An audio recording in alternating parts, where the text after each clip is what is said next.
Chapter 489. When Tang Zheng heard this, he carefully looked and found that it was indeed the case. The people from Li Palace were all women, and these were all tall and sturdy men. It seems that you have found a helper. I am not your opponent, so of course I need to find a helper. This time my helper is not simple, Li Xiaotian proudly said. Just as he finished speaking, a person walked over.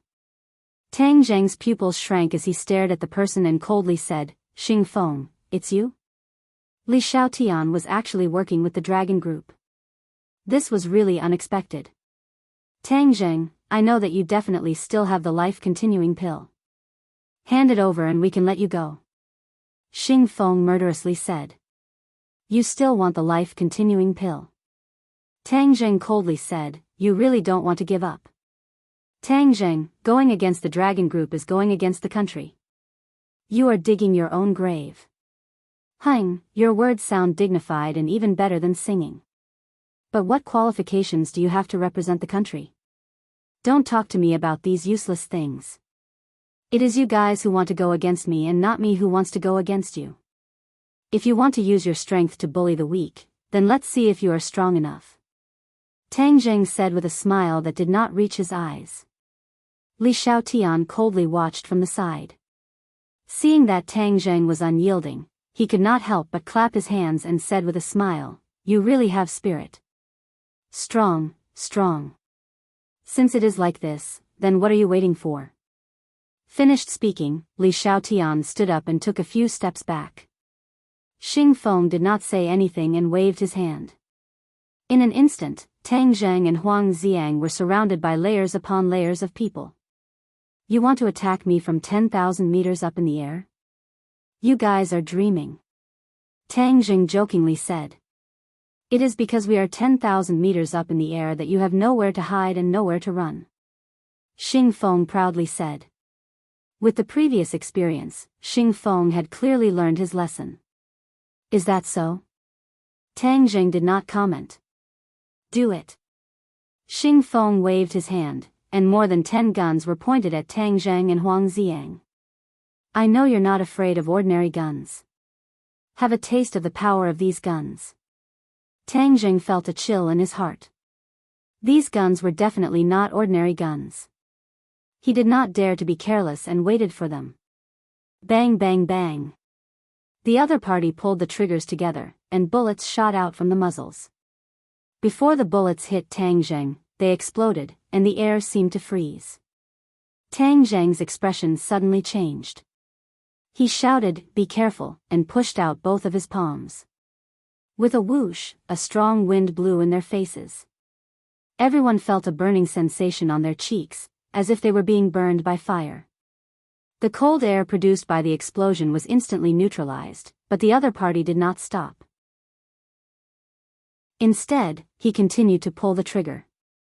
Bullets blotted out the sky and instantly enveloped the space in front of Tang Zheng. You want to force me to submit just like that? Dream on. Sky-swallowing technique. Tang Zheng roared. He drew a circle in front of his chest with his palm, and an invisible suction force was instantly produced. It was as if a black hole had appeared in the void. The bullets that blotted out the sky disappeared without any warning. Ah! Many people cried out in alarm. Even Li Xiaotian's eyes flashed with a strange light. Now it's our turn. Do it. Before Tang Zheng finished speaking, he had already leaped out like a fierce tiger. In such a small space, although the enemy had the advantage of numbers, not everyone could use their full strength. There were only about 10 people who could face Tang Zheng face to face. Although the other party was a super soldier, there was still a large gap between their individual strength and Tang Zheng's.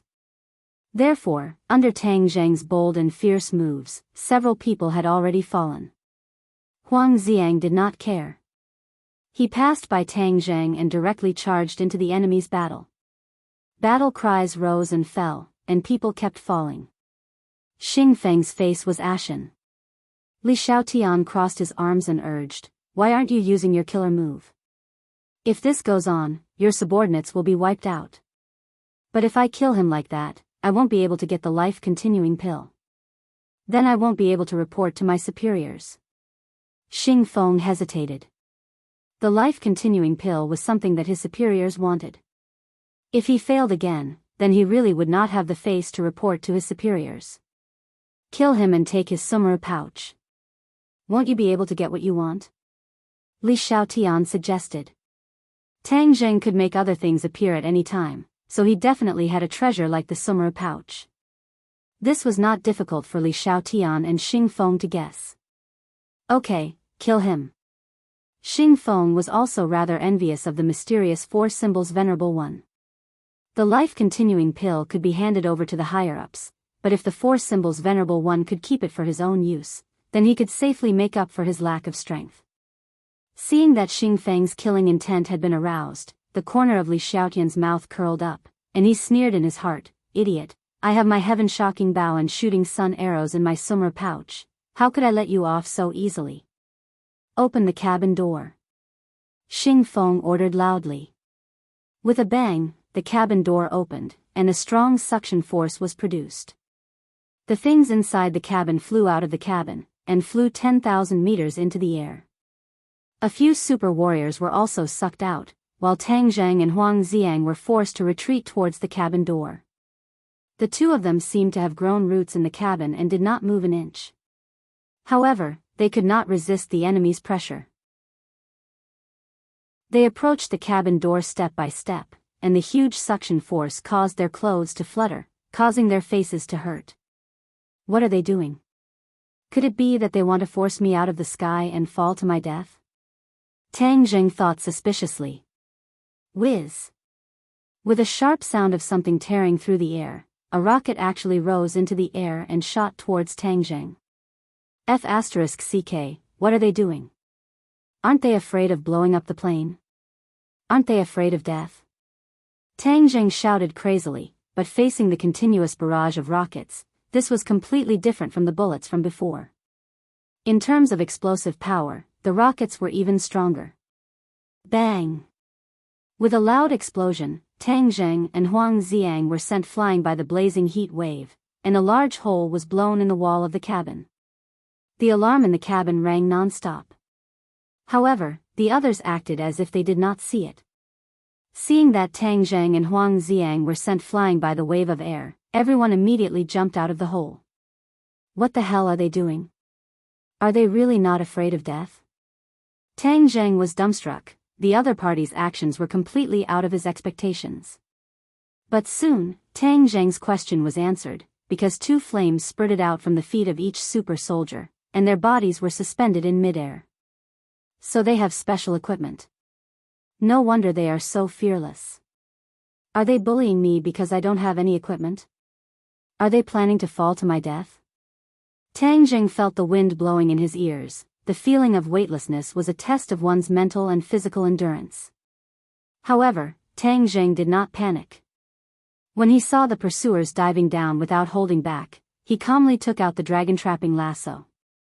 The dragon-trapping lasso was like an extension of his arm, easily binding a few super soldiers. With a few cracking sounds, the equipment on their legs was destroyed by the dragon-trapping lasso, and then these guys without wings quickly fell down, their screams echoing through the sky. Tang Zheng sneered. He thought that these super soldiers were really not afraid of death, but it turned out that they knew fear even without equipment. The only person who was not afraid was Huang Xiang. His eyes were wide open as he fell uncontrollably. However, he did not panic, and there was not even the slightest fluctuation in his eyes. Tang Zheng glanced at him and shouted, "Don't just watch, attack the enemy." Huang Xiang's body suddenly froze for a moment, the ghost head blade slashed out in the air, and a person was directly killed by the blade, turning into a rain of blood. Missiles, lock onto him. With Xing Feng's order, a pocket-sized missile launcher rose from the shoulders of a few super soldiers. Swoosh swoosh. The missile followed a strange path and flew towards Tang Zheng. Tang Zheng was in mid-air and had nowhere to relay the missile. Seeing a missile flying towards him, he immediately took out his heaven-shocking bow and sun-shooting arrow. With a whoosh, a shooting sun arrow hit the missile. Flames rose into the air, but the shooting sun arrow was not destroyed. It only had its attack power reduced and flew to the side. Li Xiaotian, who had been watching coldly from the side, also had a full set of equipment. He quickly grabbed the sun's shooting arrow and could not hide the joy on his face. Back then, he had only managed to obtain a sun shooting arrow from Tang Zhang's hands after racking his brains. Today, he had obtained another one. It was not in vain to cooperate with the dragon group and endure Xing Feng's bad temper. When Tang Zheng saw that a sun shooting arrow had fallen into Li Xiaotian's hands, although he was unwilling, there was nothing he could do. Huang Xiang's method of dealing with the missile was even more efficient. He did not back down at all, and instead used his blade to deal with the missile. Bang! With an explosive sound, Huang Xiang was sent tumbling a few times by the explosion. His body was blasted open, and his clothes were tattered as fresh blood flowed out. However, he did not feel any pain at all. Instead, he roared like a madman, filled with anger. Tang Zheng, today is the day you die. Let's see how you're going to escape. Xing Feng looked down from above and roared complacently. Tang Zheng looked at the other party hatefully. They were fully prepared and purposely moved at such a high altitude, greatly limiting Tang Zheng's fighting strength. The speed at which they were falling was getting faster and faster, and they were getting closer and closer to the ground. What entered their eyes was a boundless blue sea.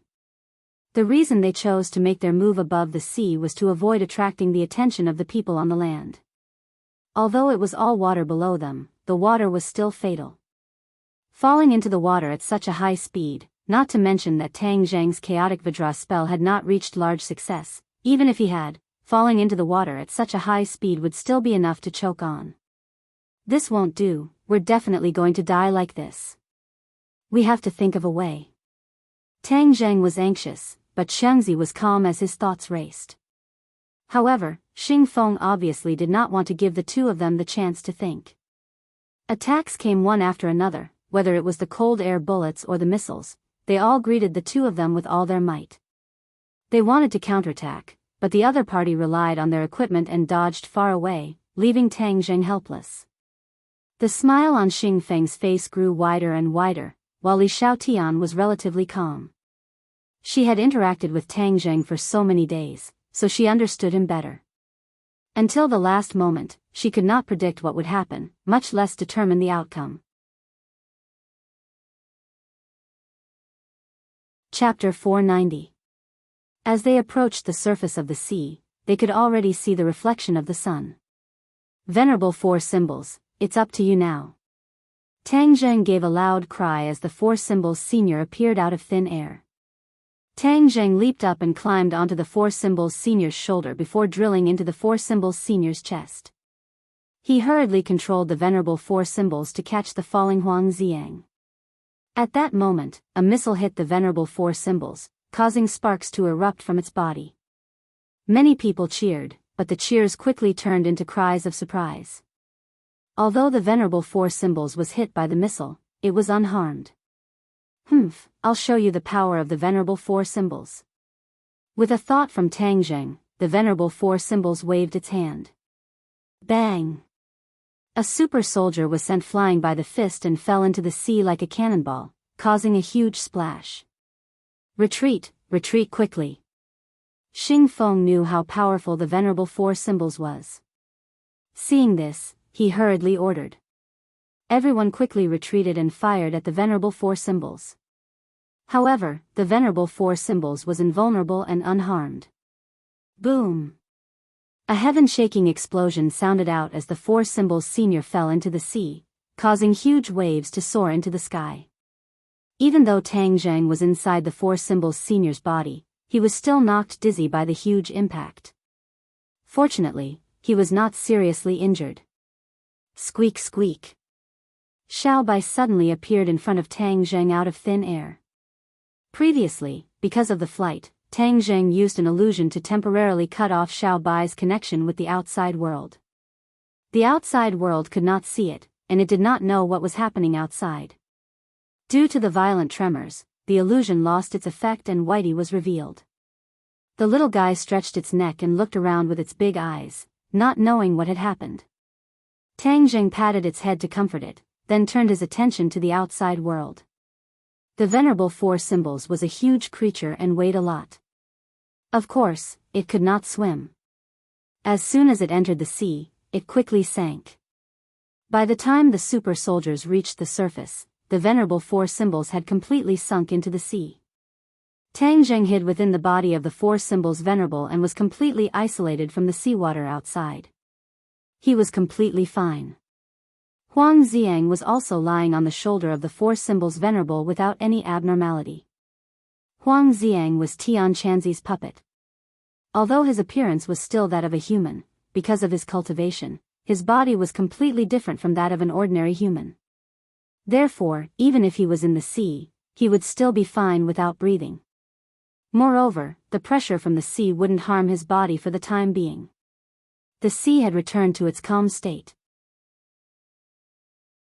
The dragon group's equipment could only fly in the air and not dive.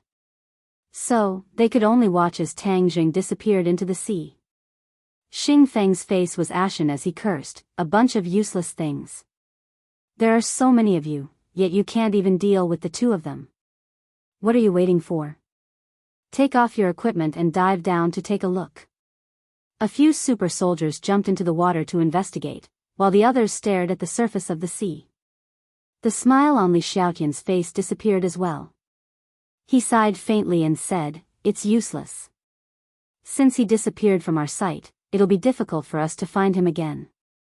"Humph, don't tell me he'll just stay under the water and not come out.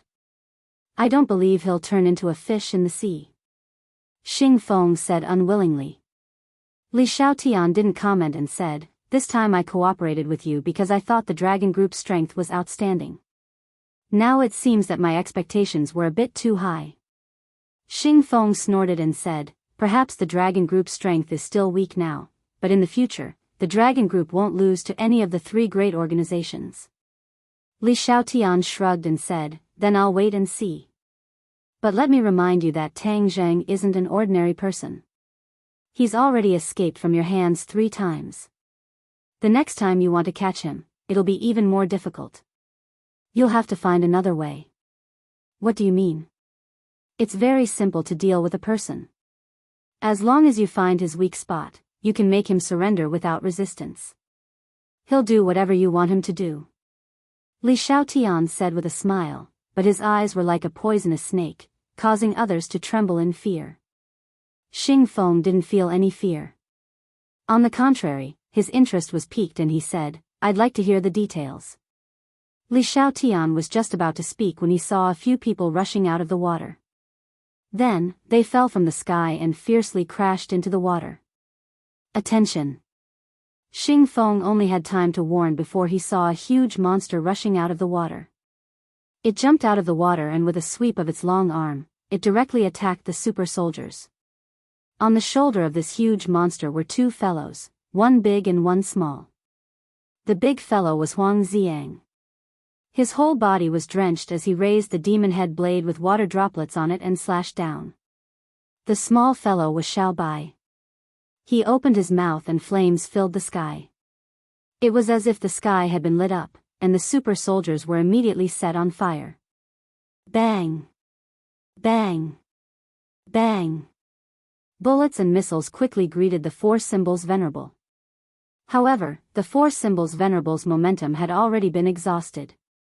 He fell into the water and disappeared without a trace. The few super soldiers who were hit fell into the water one after another, losing their ability to fight. Xing Feng clenched his fists so hard that the veins on his forehead popped out. He gritted his teeth and roared, "Damn it!" He didn't escape but launched a counterattack instead. For such a huge monster to be able to counterattack in the sea, it's really strange. Li Xiaotian didn't say a word. He carefully observed the sea below and suddenly said, "This part of the sea is very shallow. That's why the 4 symbols venerable leaped out of the water with the help of a huge rebound force." Xing Feng was shocked and asked, "That means he can attack again?" "Yes." Li Xiaotian nodded. As if to prove her words, the 4 symbols venerable leaped out of the water with a loud sound and launched an attack on the other super soldiers. These super soldiers were completely wiped out again. Xing Feng was so angry that he cried out, "Are you all blind? Don't you know how to dodge? Hurry up and take to the air. Get out of his attack range." The remaining super soldiers all took to the air and looked down at the sea from a height of over 1,000 meters. Not long after, the four symbols venerable leaped out of the sea again. However, this time, because the enemy was too far away, he returned without any success. Seeing the four symbols venerable swagger into the sea, Xing Feng gritted his teeth and said, "You mentioned a weakness just now. What's Tang Zhang's weakness?" Li Xiaotian smiled mysteriously and said, "He's been an orphan since he was young. He's been relying on a grandfather who adopted him. This grandfather of his is his lifeblood. As long as you catch him, Tang Zhang will be at your mercy." Xing Feng was overjoyed. Why didn't he think of this? He had only thought of dealing with Tang Zhang himself and neglected other methods. This was a way to get things done once and for all. Moreover, catching an old man would be as easy as flipping his hand. It was really too easy. Li Xiaotian smiled as he looked at Xing Feng, who readily accepted this suggestion. His eyes narrowed into slits as he thought proudly, "Xing Feng, do you really think I'm giving you advice? Hee, you're really too naive." Li Xiaotian's gaze turned cold, but Xing Feng was immersed in joy and didn't notice. Tang Dahai is Tang Zhang's reverse scale. If you dare to touch him, Tang Zhang will fight you at all costs. At that time, I'll see how long your dragon group can last.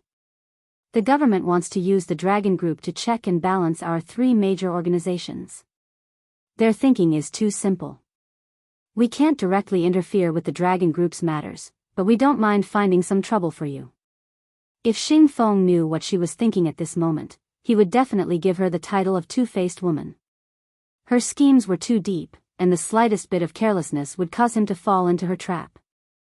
Xing Feng didn't know this, so he didn't realize that he had fallen into Li Xiaotian's trap. He couldn't wait to capture Tang Zhang and force him to hand over the life-continuing pill.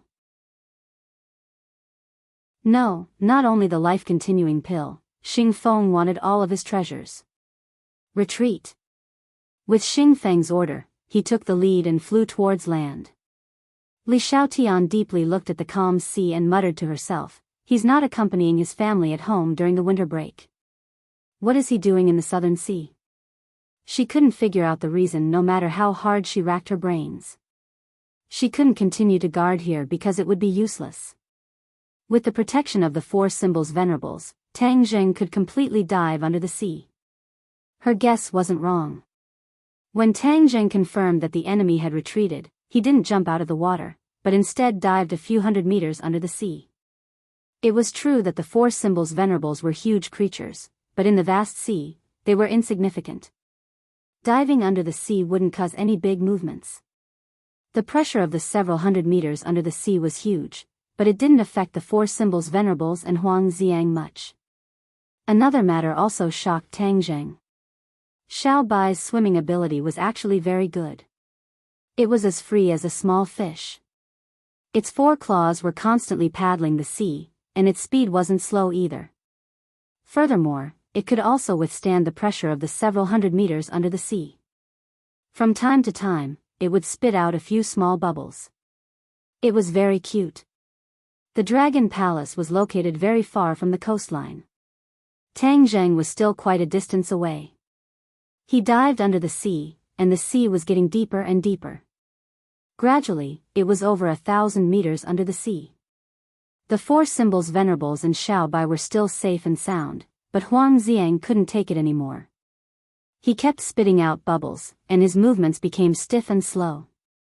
Although Huang Xiang's body was strong, the pressure at the bottom of the sea was too great. He couldn't take it anymore. This won't do. I still have to go to the surface. Tang Zhang didn't know how long he had dived for, nor did he know where he was. Therefore, he had no choice but to go to the surface. Bang! The four symbols venerables stomped on the seabed, and the seawater immediately turned turbid. Then, the four symbols venerables charged up like a cannonball. This was already the deep sea, and there were many large fish. Tang Zheng even saw himself flash past a whale. The whale was so frightened that it hurriedly swayed its tail to avoid the huge creature. The other small fish and shrimps were as if they were facing a great enemy. They were almost scared out of their wits. Just as he was about to burst out of the water, Tang Zheng put the 4 symbols venerables back into his summer pouch. Then, he surfaced with Huang Xiang and Xiao Bai.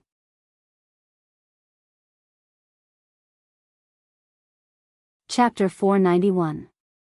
There were no clouds in the sky, a pure white sailboat was floating in the vast sea, and a person was lying on the deck. Tang Zheng and Huang Xiang came out of the water and made a lot of noise. They immediately woke up the person lying on the deck sunbathing. She immediately stood up and looked at the strangers who suddenly appeared in surprise. She covered her cherry mouth in surprise. But she quickly reacted and waved to Tang Zheng. Then, with a beautiful diving posture, she jumped directly from the deck into the sea and swam quickly towards Tang Zheng like a mermaid. Tang Zheng looked at this scene with his mouth agape. This was really beyond his expectations. When he saw the mermaid getting closer and closer, he also came back to his senses, but he did not act rashly. Instead, he looked at the mermaid who was getting closer and closer. The mermaid took a deep breath and finally stopped hitting the water and stopped in front of Tang Zheng. Huh? You didn't drown? She did not speak in Hua Xia language, but in English. Fortunately, Tang Zheng's English is good and he understood. We didn't drown. Tang Zheng said. Then why are you in the sea? She asked with her big round eyes. Tang Zheng stared at the other party without blinking. The other party was indeed a famous mermaid. In fact, she was really beautiful. She was a Westerner, tall, with deep eyes, especially her hair and skin that were wet by the sea, glowing with a crystal luster, and her big eyes seemed to be able to speak, blinking. More importantly, she was wearing bikinis. Her exquisite and graceful figure was revealed without a doubt. Every inch of her body was just right. Especially the surging waves on her chest, they were constantly swaying as they were hit by the waves, causing ripples in one's heart. Tang Zheng quickly calmed his mind and looked at the other party curiously, then glanced at the sailboat not far away. Although he didn't know much about sailboats, it seemed that this sailboat was also very valuable, which meant that the other party's identity was not ordinary. In addition, what made Tang Zheng like her even more was that she did not hesitate to jump into the water to rescue them. As a beauty, it was not easy to have this kind of courage and kindness. We are fishermen.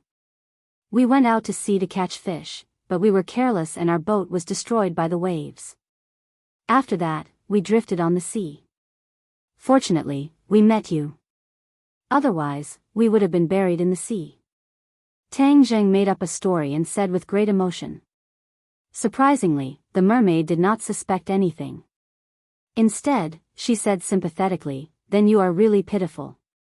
Fortunately, I met you. This means that your bad luck has come to an end. Thank you for saving my life." Tang Zheng said gratefully. "Don't say too much. Let's get on the boat," the mermaid said. The few of them swam back to the boat. Tang Zheng glanced around and did not see anyone else. This mermaid was very bold. She was not afraid that they were bad people and directly picked them up on the boat. She was not vigilant at all. He did not know what she was doing drifting on the sea. The mermaid carefully looked at the two of them and muttered in her heart. These two did not seem like fishermen. However, she did not delve into it because her attention was quickly attracted by Xiao Bai. The little guy was standing on the deck and shaking off the water. He was pouting his little pink mouth and was quite cute. The mermaid's eyes lit up and she cheered, "Wow, what a cute little animal." Xiao Bai looked up and pouted at her. He jumped onto Tang Zheng's shoulder and grabbed Tang Zheng's wet hair. He looked at the mermaid curiously. "What kind of animal is this? How come I've never seen it before?" she asked in surprise. Tang Zheng looked at her in surprise. When other people saw Xiao Bai at first glance, they would treat it as an ordinary puppy. Only she did not classify Xiao Bai as a puppy. "He's called Xiao Bai. He's my pet. Tang Zheng did not answer Xiao Bai's type. The mermaid nodded but did not ask further. Because with her family's upbringing, it was very rude to ask further. How cute. Looking at your appearance, are you from an island nation? The mermaid asked. This was a common phenomenon. In the eyes of these Westerners, when they saw people with Eastern faces, they would first think of people from an island nation. They would not think of them as people of the great Huaxia. It had to be said that this was a great irony. We are from Huaxia. Tang Zheng corrected. The mermaid was startled and quickly apologized. I'm really sorry. It's okay. Huaxia is a country with a long history of civilization. I've always been looking forward to it. The mermaid said in the purest Huaxia language. Tang Zheng was stunned. Did he hear wrong? She actually spoke Huaxia language, and it was very standard. She was definitely a person who had received the most professional training. Looking at Tang Zheng's expression, the corners of her mouth rose slightly and said, I have a talent for languages, so I learned a few more. Tang Zheng sighed, amazing. I haven't asked your name yet. You can call me Anne. What about you? My name is Tang Zheng. He's Huang Ziang. Nice to meet you. And smiled. The light of the sun in the sky seemed to be covered by her smile. Your fishing boat was destroyed by the waves. Where are you going now? Back to Huaxia? And asked. Where are you going? I'm going to the southernmost part of the ocean. Tang Zheng's heart skipped a beat. The Dragon Palace was still further south. It was on the way, so he said, we're not going back home. I have friends fishing further south. We're going to meet them there. And said happily, really? That's great. Then we can go together. That way we won't be lonely on the way. Tang Zheng couldn't help but laugh. This mermaid was too gullible. He casually made up a reason, and she actually believed it. It seemed that she was inexperienced and didn't have much social experience. This was for the best. Tang Zheng also didn't have to be careful. The two sides chatted for a while. Tang Zheng gradually understood that this mermaid had a strong sense of adventure. She was actually sailing around the world alone. Tang Zheng was flabbergasted. Her guts were simply too big. Not to mention encountering bad people, even if there were all kinds of big waves, it would be filled with unknown risks. Her family was actually willing to let her take this risk. In addition, she wasn't from the Western Empire as Tang Zheng thought. She came from a small country on the European continent with a long history, Sweden. The largest country on the European continent was the Atlantic Empire, but there were other scattered small countries, and Sweden was one of them. Sweden had a long history and still retained the royal system. Although it was a small country, its economy was quite extraordinary. And kept asking about Huaxia's local conditions and customs. She seemed to be very interested in Huaxia. In addition, the knowledge revealed in her words made Tang Zheng secretly admire her. From astronomy to geography, even literature, art, history, and philosophy, she was quite accomplished in all of them. Moreover, she was very familiar with a lot of uncommon knowledge, many of which were things that Tang Zheng had never heard of before, causing him to be flabbergasted and suddenly enlightened. Her family must be either rich or noble, otherwise it would be impossible for them to nurture such an outstanding talent. Moreover, the aura she exudes is the true aura of a noble. Her every move seems casual, but in reality, it has a deep meaning. Tang Zheng muttered in his heart. And was completely different from the nouveau riche second generation in the country. Everything she showed made Tang Zheng look at her in a new light. And arranged cabins for the two of them and then quietly sailed the sailboat. Tang Zheng had nothing to do, so he sat on the deck and watched the clouds and the sea scenery. After a day of sailing, they came to a deeper part of the ocean. There were no clouds for thousands of miles, and the wind was calm. It was as if they were gliding on a mirror, making them feel relaxed and happy. Tang Zheng experienced the scenery of the ocean and was intoxicated by it. Annie would occasionally exchange a few words with him and introduce knowledge of the ocean to him, which greatly benefited him. Suddenly, 3 speedboats appeared on the surface of the sea and quickly sailed toward the sailboat. Why are there these small speedboats in the middle of the sea? What are they doing? Tang Zheng muttered in his heart. And obviously also noticed the other party. She walked out of the cockpit and stood on the deck to look. Who are they? Tang Zheng asked curiously. And shook her head. I don't know. I've never encountered such a situation before. As they spoke, the speedboats arrived in front of the sailboat and slowed down. The speedboats surrounded the sailboat from front to back. Tang Zheng's pupils shrank. He clearly saw the people on the speedboats. They didn't come with good intentions. These people were all carrying guns, ammunition, and other weapons. And walked to the side of the boat and looked at the other party. What do you want? She asked. We're going to be rich this time. This lady is obviously not an ordinary person. You'll definitely get a lot of ransom money. A thin man with buck teeth laughed and spoke in English. Tang Zheng and frowned at the same time. And angrily said, Who are you people? Pirates, the man with buck teeth said proudly. Tang Zheng's head thumped. The outside world had always said that the sea at the southern end of the ocean wasn't peaceful. There were many pirates, big and small, who specialized in robbery and kidnapping. Tang Zheng had always lived on the mainland and didn't have a direct impression of these things. It was really too much of a coincidence to be able to meet them this time. He wasn't afraid. Instead, he was eager to give it a try. He looked at the pirates with interest. There were more than 10 pirates in total. Each of them was carrying a rifle or a pistol. One of them even had a rocket launcher on his shoulder. Their firepower wasn't weak and was more than enough to deal with ordinary people. No wonder they were able to succeed so many times. And didn't panic when she heard the other party's identity. Instead, she was calm and said righteously, being a pirate is against the law. Repent and be saved. Turning over a new leaf is the right path. Repent and be saved. Turning over a new leaf? Ha ha ha. The pirate laughed wildly as if he had heard the funniest joke. Suddenly, the buckteeth's smile disappeared, and he said with a murderous look, Arrest them all for me. This time we've kidnapped a big one.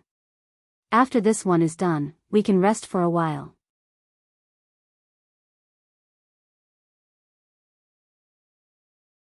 Chapter 492. It was Tang Zheng's first time seeing pirates, so he wasn't afraid. Instead, he was a little curious. Looking at Anne's attitude, he felt that she was a little silly and cute. It was a waste of saliva to talk with these useless people. The pirates were holding rifles, and the muzzles were waving around. It was obvious that they were a motley crew. Tang Zheng wasn't even interested in making a move. Instead, he wanted to see what the other party was going to do. This person is scared silly. Useless man. The pirate smirked. And didn't expect the 2 fishermen to resist. Seeing the pirate pouncing towards her, she reached her hand to her thigh and pulled out a pocket pistol. She pointed it at the pirate and shouted, Don't move, or I'll shoot. You want to scare us with a toy gun? The pirate wasn't afraid at all. Instead, the buck-toothed pirate swaggered towards Anne. I'm really going to shoot. Anne's body trembled. Bang! The gunshot shocked everyone. The pirate almost pulled the trigger and shot at them, but he restrained himself in the end. This was because Annie's shot did not hit anyone, and the bullet was thousands of miles off target. Ha ha ha. Buck-toothed laughed wildly. You dare to shoot with this kind of marksmanship? Brother will teach you how to play with a gun. Scent. Buck-toothed grabbed the pistol and threw it into the sea. He pointed the rifle muzzle at Anne and shouted angrily, See, this is a gun. A man's gun. Hee, I'll let you see a man's other, more powerful gun in a moment.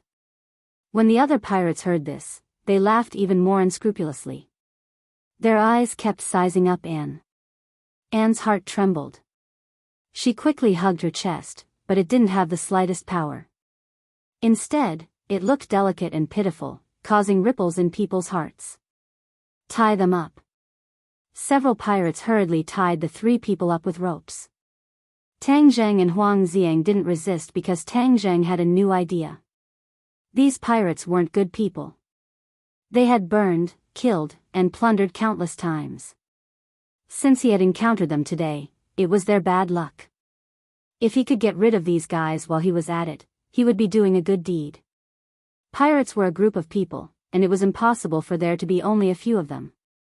Therefore, Tang Zheng was prepared to pretend to be a hostage and infiltrate the pirates' base, then remove this malignant tumor in one fell swoop. There's a puppy here. We'll have dog meat tonight, Buckteeth shouted excitedly when he saw Xiao Bai. Capture him. Xiao Bai opened his mouth to protest but was stopped by Tang Zheng's gaze. However, when he saw the pirate approaching with a knife, Xiao Bai did not sit still. He jumped into the sea and disappeared. Sigh, what bad luck. That little bastard is actually so smart. He escaped. Jumping into this boundless sea means certain death, so it would be better to make us a side dish, Buckteeth said regretfully. Tang Zheng was not worried about Xiao Bai, because he saw a white figure falling into the ship from afar. This ship is high-grade goods.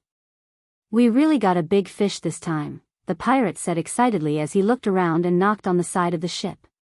This ship is yours, right, little girl? Buckteeth asked Anne. It's mine. Then who are they? Looking at them, it's obvious they're not with you. Their clothes are also shabby, so it's obvious they don't have much money. It's better to just push them into the sea, Buckteeth said fiercely. Stop, they're my friends. If you dare to touch them, don't think of getting a penny, and shouted to stop him. Tang Zheng's heart skipped a beat. This mermaid is quite loyal. Hee hee, so you must be very rich. How much can you pay to redeem your lives? Buckteeth licked his lips and asked expectantly. How much do you want? And raised her head and asked. When the pirates heard this, their eyes lit up. When Tang Zheng saw this, he sighed inwardly. This mermaid really didn't have much social experience. Wouldn't it seem like he was a big piece of fat meat if she said that? These pirates wouldn't let her go so easily and would even ask for an exorbitant price. 50 million. Buckteeth stretched out a hand and said excitedly and nervously. This price tag was already very high because it was equivalent to $300 million in Huaxia dollars. This was truly an exorbitant price tag. No problem. Unexpectedly, and agreed without even blinking. Buckteeth's expression clearly became more excited. He thought to himself that the price he offered was too low for the other party to agree so readily. However, he didn't immediately increase the price. The people were in his hands, so it wouldn't be too late to increase the price after the 50 million arrived. Tang Zheng sighed inwardly. This was going to be troublesome. If she hadn't met him, he was afraid this mermaid would really be out of luck. The sailboat and speedboat rode the wind and broke through the waves. After a long time, they finally saw a small island. Looking from afar, the island was filled with rugged rocks and looked quite imposing. There's actually such a treasure land in the middle of the sea. These pirates really picked up a treasure. Tang Zheng only took a glance from afar and discovered that this was a place that was easy to defend and difficult to attack. The entrance to the island was a narrow waterway that was difficult for large ships to pass through. Only speedboats and small boats could pass through. Moreover, this waterway was flanked on both sides by sheer cliffs. Tang Zheng also saw scattered figures on the cliffs, who were obviously pirates. The defense is tight. No wonder these pirates are so arrogant. However, technology is so advanced now, and these pirates are so rampant. Aren't they afraid of being attacked by various countries? Tang Zheng muttered in his mind. Although pirates were powerful, they were still like clay chickens and pottery dogs when faced with ordinary people, real state machinery, and an attack from the military. They couldn't withstand a single blow. Tang Zheng couldn't figure it out, so he decided to wait and see. Moreover, this place was already very close to the Dragon Palace, so he didn't mind staying for a few more days. Huh, buck teeth, the Sea King will definitely be very happy with such a big harvest this time. A pirate shouted excitedly when he saw Buckteeth return with 3 hostage, especially the radiant Anne. Buckteeth's face flushed red as he chuckled. This is my good luck. Let me tell you, this little girl is willing to pay 50 million for safety, 50 million. The other pirates opened their mouths wide. This was really a big deal, and they all stared at and like a tiger eyeing its prey. And wasn't afraid at all. She raised her head like a proud princess and looked at the pirates with disdain. She muttered to herself, a group of pathetic people who let their hearts fall into depravity because of money. Tang Jing smiled bitterly. This mermaid was not only stupid because of money, but she was also a bit of a clean freak. Let's go and see the Sea King. Buckteeth kicked Tang Zhang's leg and cursed. Tang Zhang's face flashed with anger. Buckteeth, you just wait. You dare to kick me? I'll make you suffer later. In the center of the island, hidden among many tropical plants, a stone building was particularly eye-catching. Tang Zheng saw it from afar. This is the residence of the Sea King. This Sea King is the leader of this group of pirates. Tang Zheng pondered. Creak. 2 dark pirates pulled open a huge stone door, and Buckteeth led the 3 of them in. The floor was paved with stone slabs, and the air was filled with the smell of the salty sea breeze. The light was somewhat dim. A big man sat boldly on a huge throne. This big man had a full beard and was muscular. He was bare-chested and only wore a pair of shorts on his lower body. His skin was dark, and his eyes were bright and full of expression. 2 Western beauties sat on the armrests on both sides of the throne. Only a few pieces of gauze covered their bodies, so they were almost naked. In any case, Tang Zheng could clearly see their body parts under the gauze. However, these 2 Western beauties had dull expressions, as if they were walking corpses without souls. Buckteeth, how was the harvest this time? The Sea King asked. Buckteeth knelt before the Sea King and said respectfully, Sea King, the harvest this time was quite bountiful. We caught a big hostage, and this woman agreed to pay 50 million to redeem herself. The Sea King's gaze turned and fixed on Anne. He couldn't hide his pleasant surprise and said, what a stunning beauty. After saying that, he impatiently stood up and casually threw the 2 beauties beside him to the ground. Then, he strode toward Anne. And subconsciously took a step back and shouted, What are you doing? The Sea King grabbed Anne into his arms and said with an evil smile, I've never seen such a stunning beauty before. Buckteeth, you've done a great service this time. Buckteeth was unable to restrain his joy. Get lost. If you dare touch me, you won't get a single cent, and loudly shouted to stop him. The Sea King's hand subconsciously stopped and released Anne. He laughed mischievously and said, Don't worry, I'm a very trustworthy businessman. As long as you give me the money, I definitely won't touch you. And heaved a sigh of relief, and some color returned to her pale cheeks. Tang Jing secretly shook his head. This silly girl actually believed this pirate leader. If she could believe his words, then pigs could fly. The Sea King's gaze roamed over Annie's body as he thought to himself, Beauty, when your money arrives, I'll slowly enjoy you. Getting both the person and the money at the same time, that's the style of the Sea King. Make the call and transfer the money.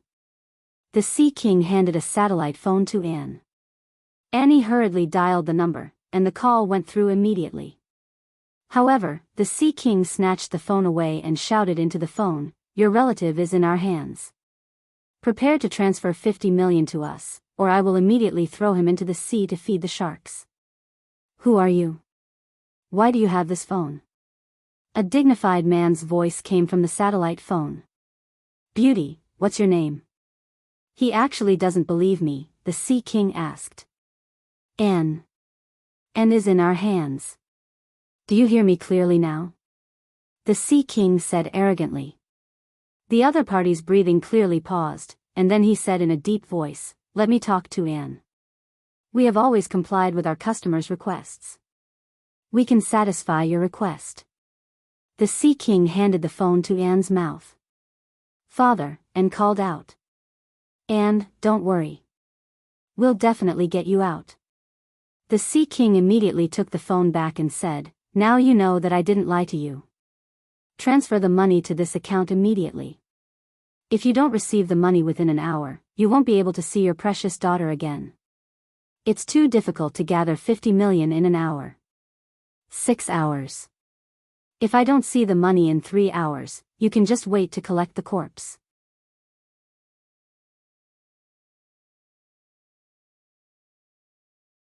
Chapter 493. The Sea King hung up the phone and didn't immediately make a move on Anne. After all, he hadn't received the ransom yet, so he wasn't in a hurry. "Beauty, you'd better pray that your family will pay as promised. Otherwise, I won't be able to guarantee anything." The Sea King grinned and laughed evilly. And raised her head arrogantly. Although she had become a captive, she didn't put the other party in her eyes at all. She said proudly, "My family will definitely pay." Tang Jing secretly shook his head. This Anne's background wasn't small, but it was obvious that this group of pirates didn't intend to let her go. Even if her family wasn't ordinary, it was impossible to save her in this vast sea. This heavy responsibility could only fall into his hands. However, Tang Zheng wasn't in a hurry to make a move. He wanted to play a monkey and see what kind of tricks this group of pirates had up their sleeves. Take them down and lock them up. The Sea King resisted the desire in his heart and waved his hand, deciding that what he didn't see wouldn't bother him. Buckteeth hurriedly pushed the 3 people away with a malicious smile and walked toward the back mountain of the island. After a while, they stopped in front of a cave. 2 pirates were guarding the entrance with guns. When they saw Buckteeth walking over, they hurriedly bowed and greeted him. It seemed that Buckteeth's position among the pirates wasn't low. He was a leader. "Go in," Buckteeth said and pushed Tang Zheng with all his might. They walked into the cave, which was even more humid and had a rancid smell. And hurriedly covered her nose, frowned, and cried out, "Why is it so smelly?" "Huh, you're hostages. Do you still want to be picky? Hurry up and go," Buckteeth said sarcastically. Tang Zheng and Huang Xiang didn't care, but Anne looked pained. It was as if she was suffering more than being killed. Ah, she really is a delicate young lady from a rich family. Instead of paying attention to the danger, she's so concerned about these minor details. Tang Zheng shook his head. He really couldn't understand the mermaid's brain circuit. Bang! The 3 people were locked in the outermost cell. The cell door, which was made of wooden sticks as thick as an arm, was tightly shut. "Let's wait patiently. We'll see in 3 hours, hee hee." Buckteeth lingered on Anne's body as if he wanted to see through her clothes. Seeing Buckteeth swagger in, and gradually adapted to the smell and slowly let go of him. Seeing that Tang Jing didn't say a word, she thought he was scared and hurriedly comforted him. "Don't worry. When my family gives them the money, they'll let us go. We'll be safe." Tang Jing didn't know whether to laugh or cry.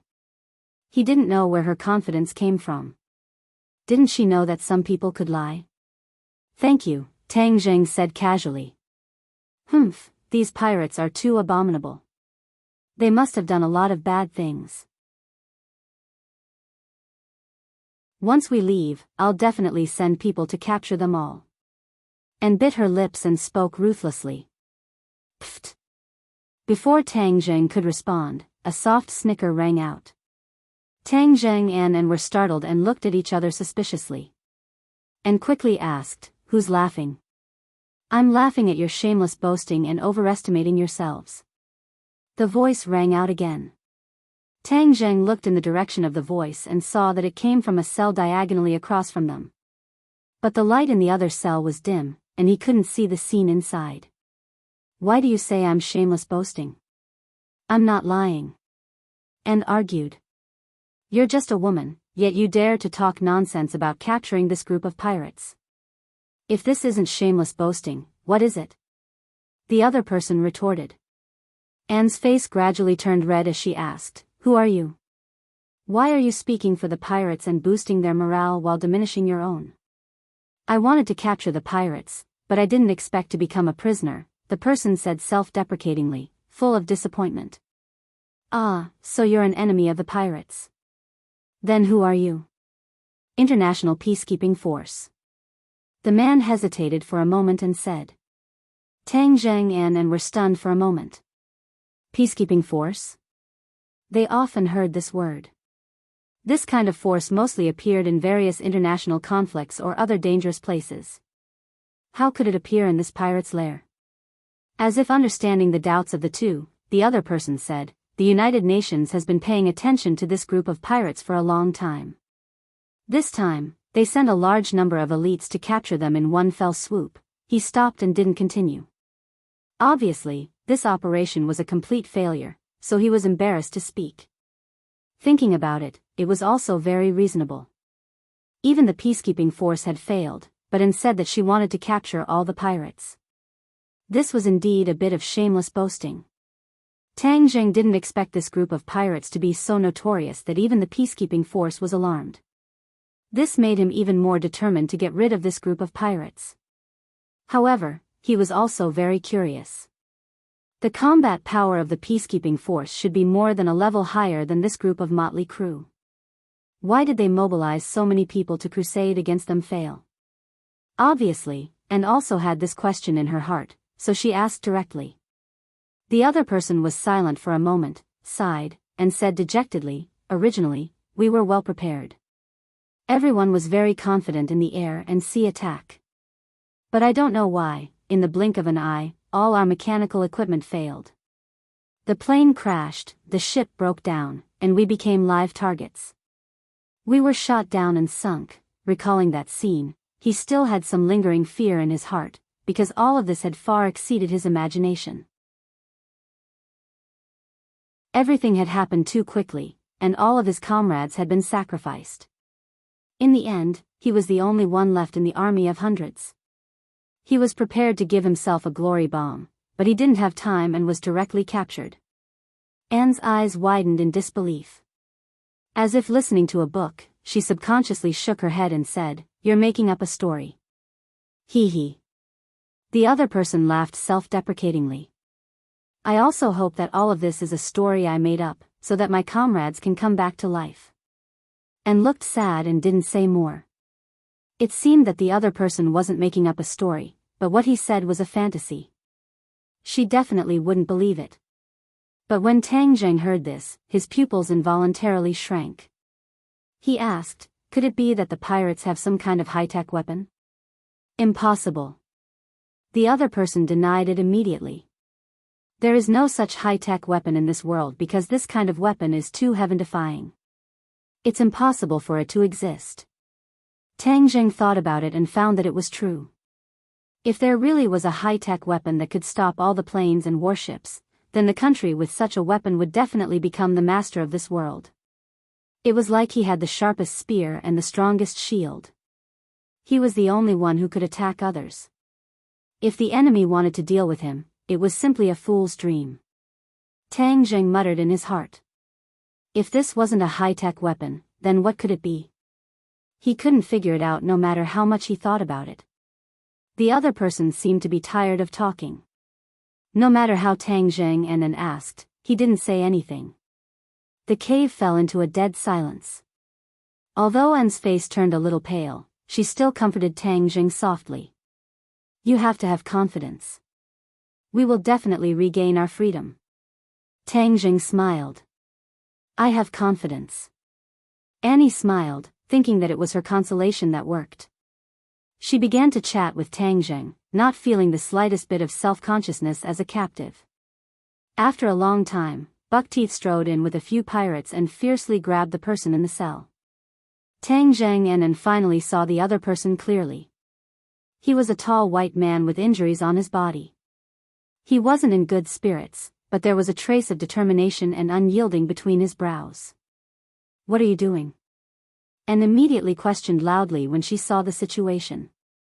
Huh, beauty, you really have a merciful heart. You can't even protect yourself, but you still have the leisure to care about others, Buckteeth said with a smirk. Hurry up and let him go. Look at how injured he is. Don't tell me you still won't let him go?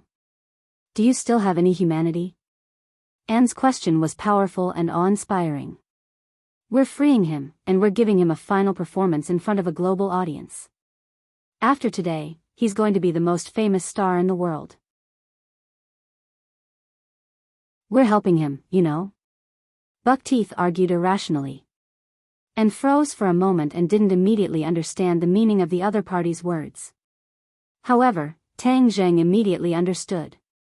The pirates were going to broadcast the killing of the peacekeeping soldier live worldwide. This kind of thing was very proficient in using by various terrorist organizations. This was to increase the deterrence and make everyone afraid of them. There was no doubt that a global broadcast of killing a peacekeeping soldier was more powerful and could achieve better results than killing an ordinary person. This group of pirates is no different from a terrorist organization. They have no humanity at all. Tang Zheng silently criticized. This kind of live broadcast was not only a nightmare for ordinary people, but also for the families of the killed. How cruel was it? The peacekeeping soldier also understood what fate was waiting for him. A trace of pain flashed across his face as he proudly said, "What's so terrible about death? When I carried out this mission, I already disregarded life and death. I believe that in the future, what awaits you will be a double trial of morality and law. In the end, your end will come." Buckteeth flew into a rage and kicked the other party over. He cursed, "You want to judge us? Dream on. But today is your end. You've already said a few words." After saying that, he waved his hand and several pirates immediately dragged the captive out like a dead dog. "Stop, you're not allowed to leave. I won't allow you to kill anyone." And anxiously stomped her feet and shouted to stop them. "I'll call you the Sea King. I want to tell him that you must let this person go, or else you won't get the ransom." And really threw caution to the wind and didn't even care about her own safety. When Buckteeth heard about money, he immediately stopped and glared angrily at Anne. "What did you say? If you kill him, you won't get the ransom."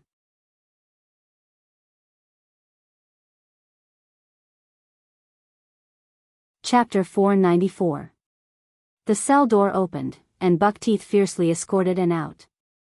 Seeing this, Tang Zheng hurriedly said, "We also want to watch."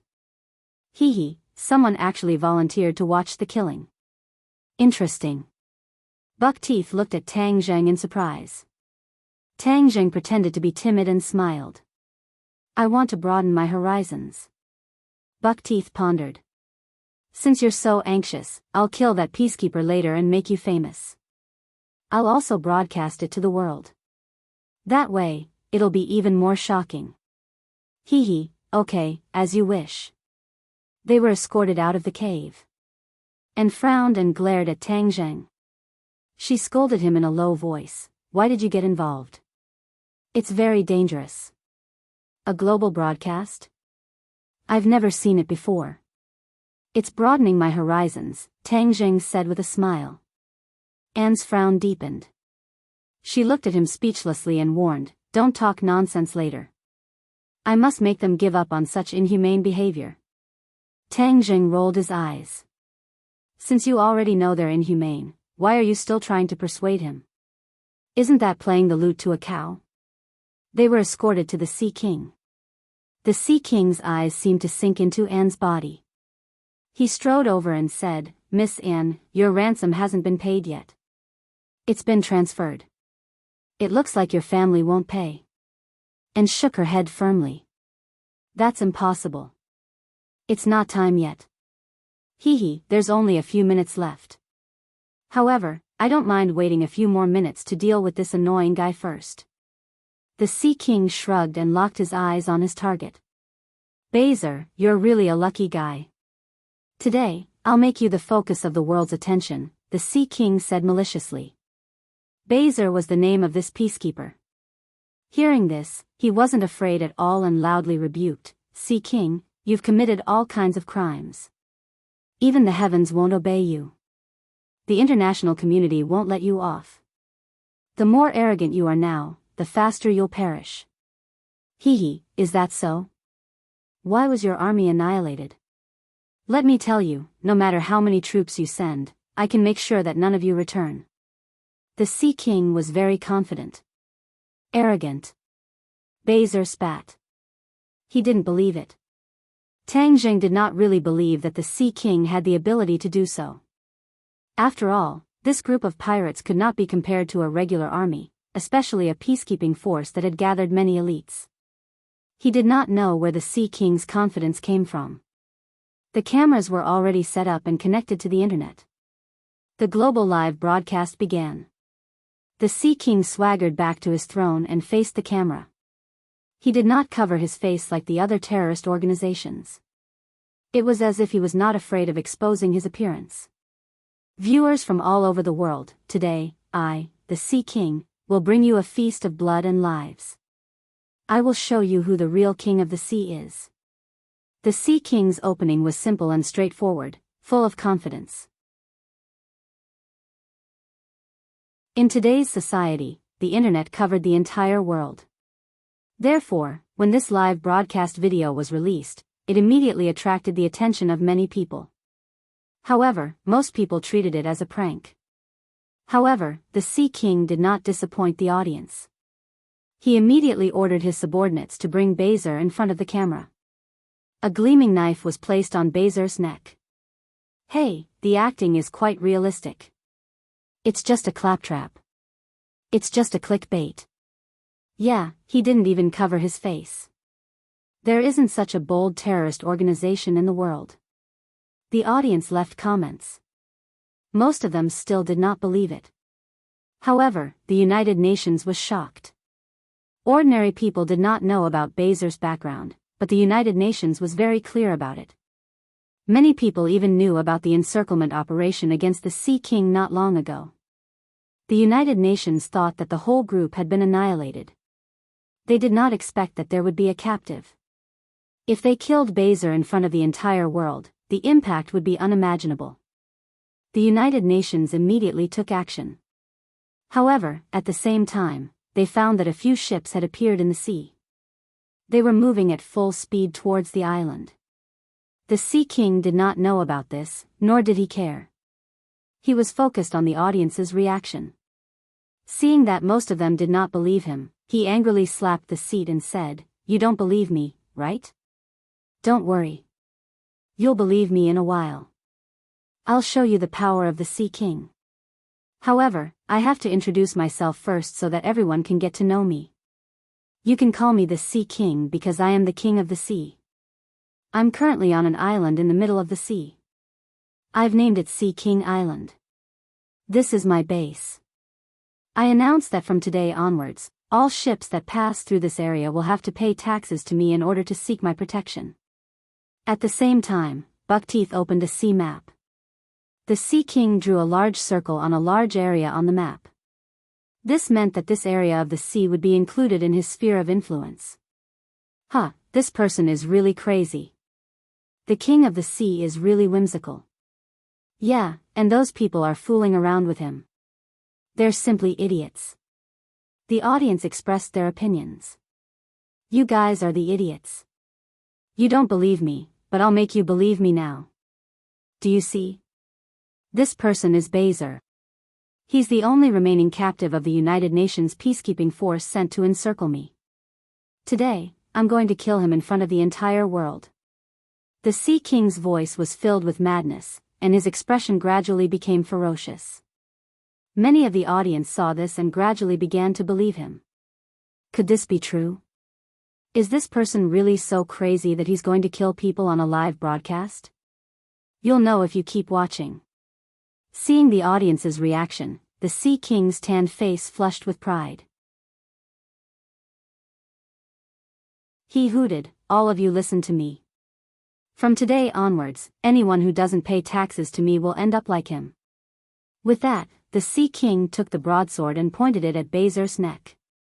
At this moment, the entire world's audience held their breaths. Bezer's expression didn't change. He shouted righteously, "Sea King, you're crazy. What awaits you is the trial of the entire world. I'll judge you first today." I, the Sea King, pronounce you, Bezer, to be executed immediately. Stop. And rushed over and pushed the Sea King away. She stood in front of Bezer, her face flushed red.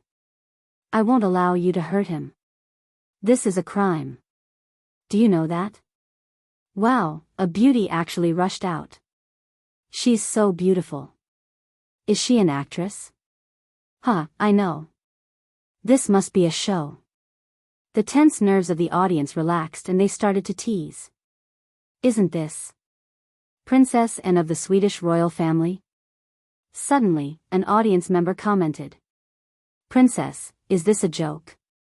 Yeah, how could a princess be in a movie? This must be a joke. The audience didn't believe it. The audience member immediately posted a link to a web page. Out of curiosity, everyone clicked on it. It was a photo of the Swedish royal family attending an event. Anne's photo was among them. She was even described as the most beautiful princess of the Swedish royal family in the past 100 years. Wow, it's really Princess Anne. Could this video be a joke? The Sea King actually captured Princess Anne too. Shocking news. This is too explosive. One by one, exclamation marks appeared in the minds of the audience. At the same time, the world's major news media picked up the news and immediately reported on this incident that was originally thought to be a farce. The world's major news outlets immediately cut to the live video. This time, it wasn't only on the internet, but also on TV. The incident had escalated. The Sea King didn't expect this turn of events. He didn't rush to capture Anne. Instead, he stretched his neck and his eyes scanned Anne's body. Hee hee, I've caught a big fish this time. The goddess of luck is so good to me. Ha, so Bezer is just a small shrimp. This beauty is the real deal. The Sea King suddenly rushed to Anne's side and grabbed her lotus-like arm.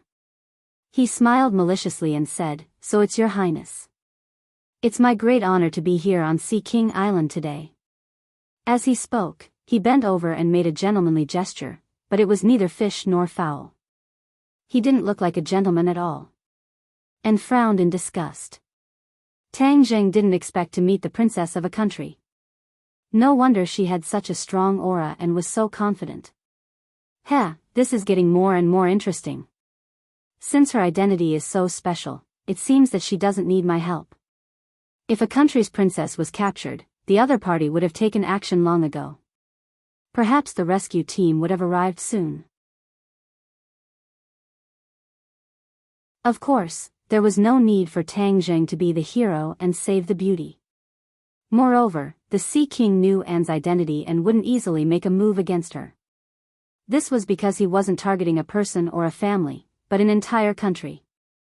Other than those anti-human and anti-social terrorists, even a master cultivator like Tang Zheng wouldn't dare to make an enemy of a country.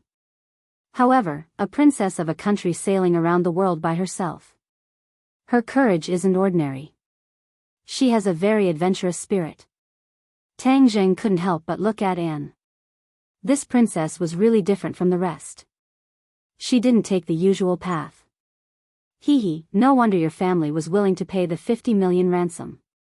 It's because my price was too low. This price definitely doesn't match the princess's identity, the Sea King said greedily. Then what do you want? Anne asked. Seeing the contempt in Anne's eyes, the Sea King became angry. He rolled his eyes and said with a smirk, "Since the price is too low, I'll use other things to make up for it." As he spoke, he pinched Anne's chin. Her fair skin immediately flushed red. She angrily said, "Let go of me."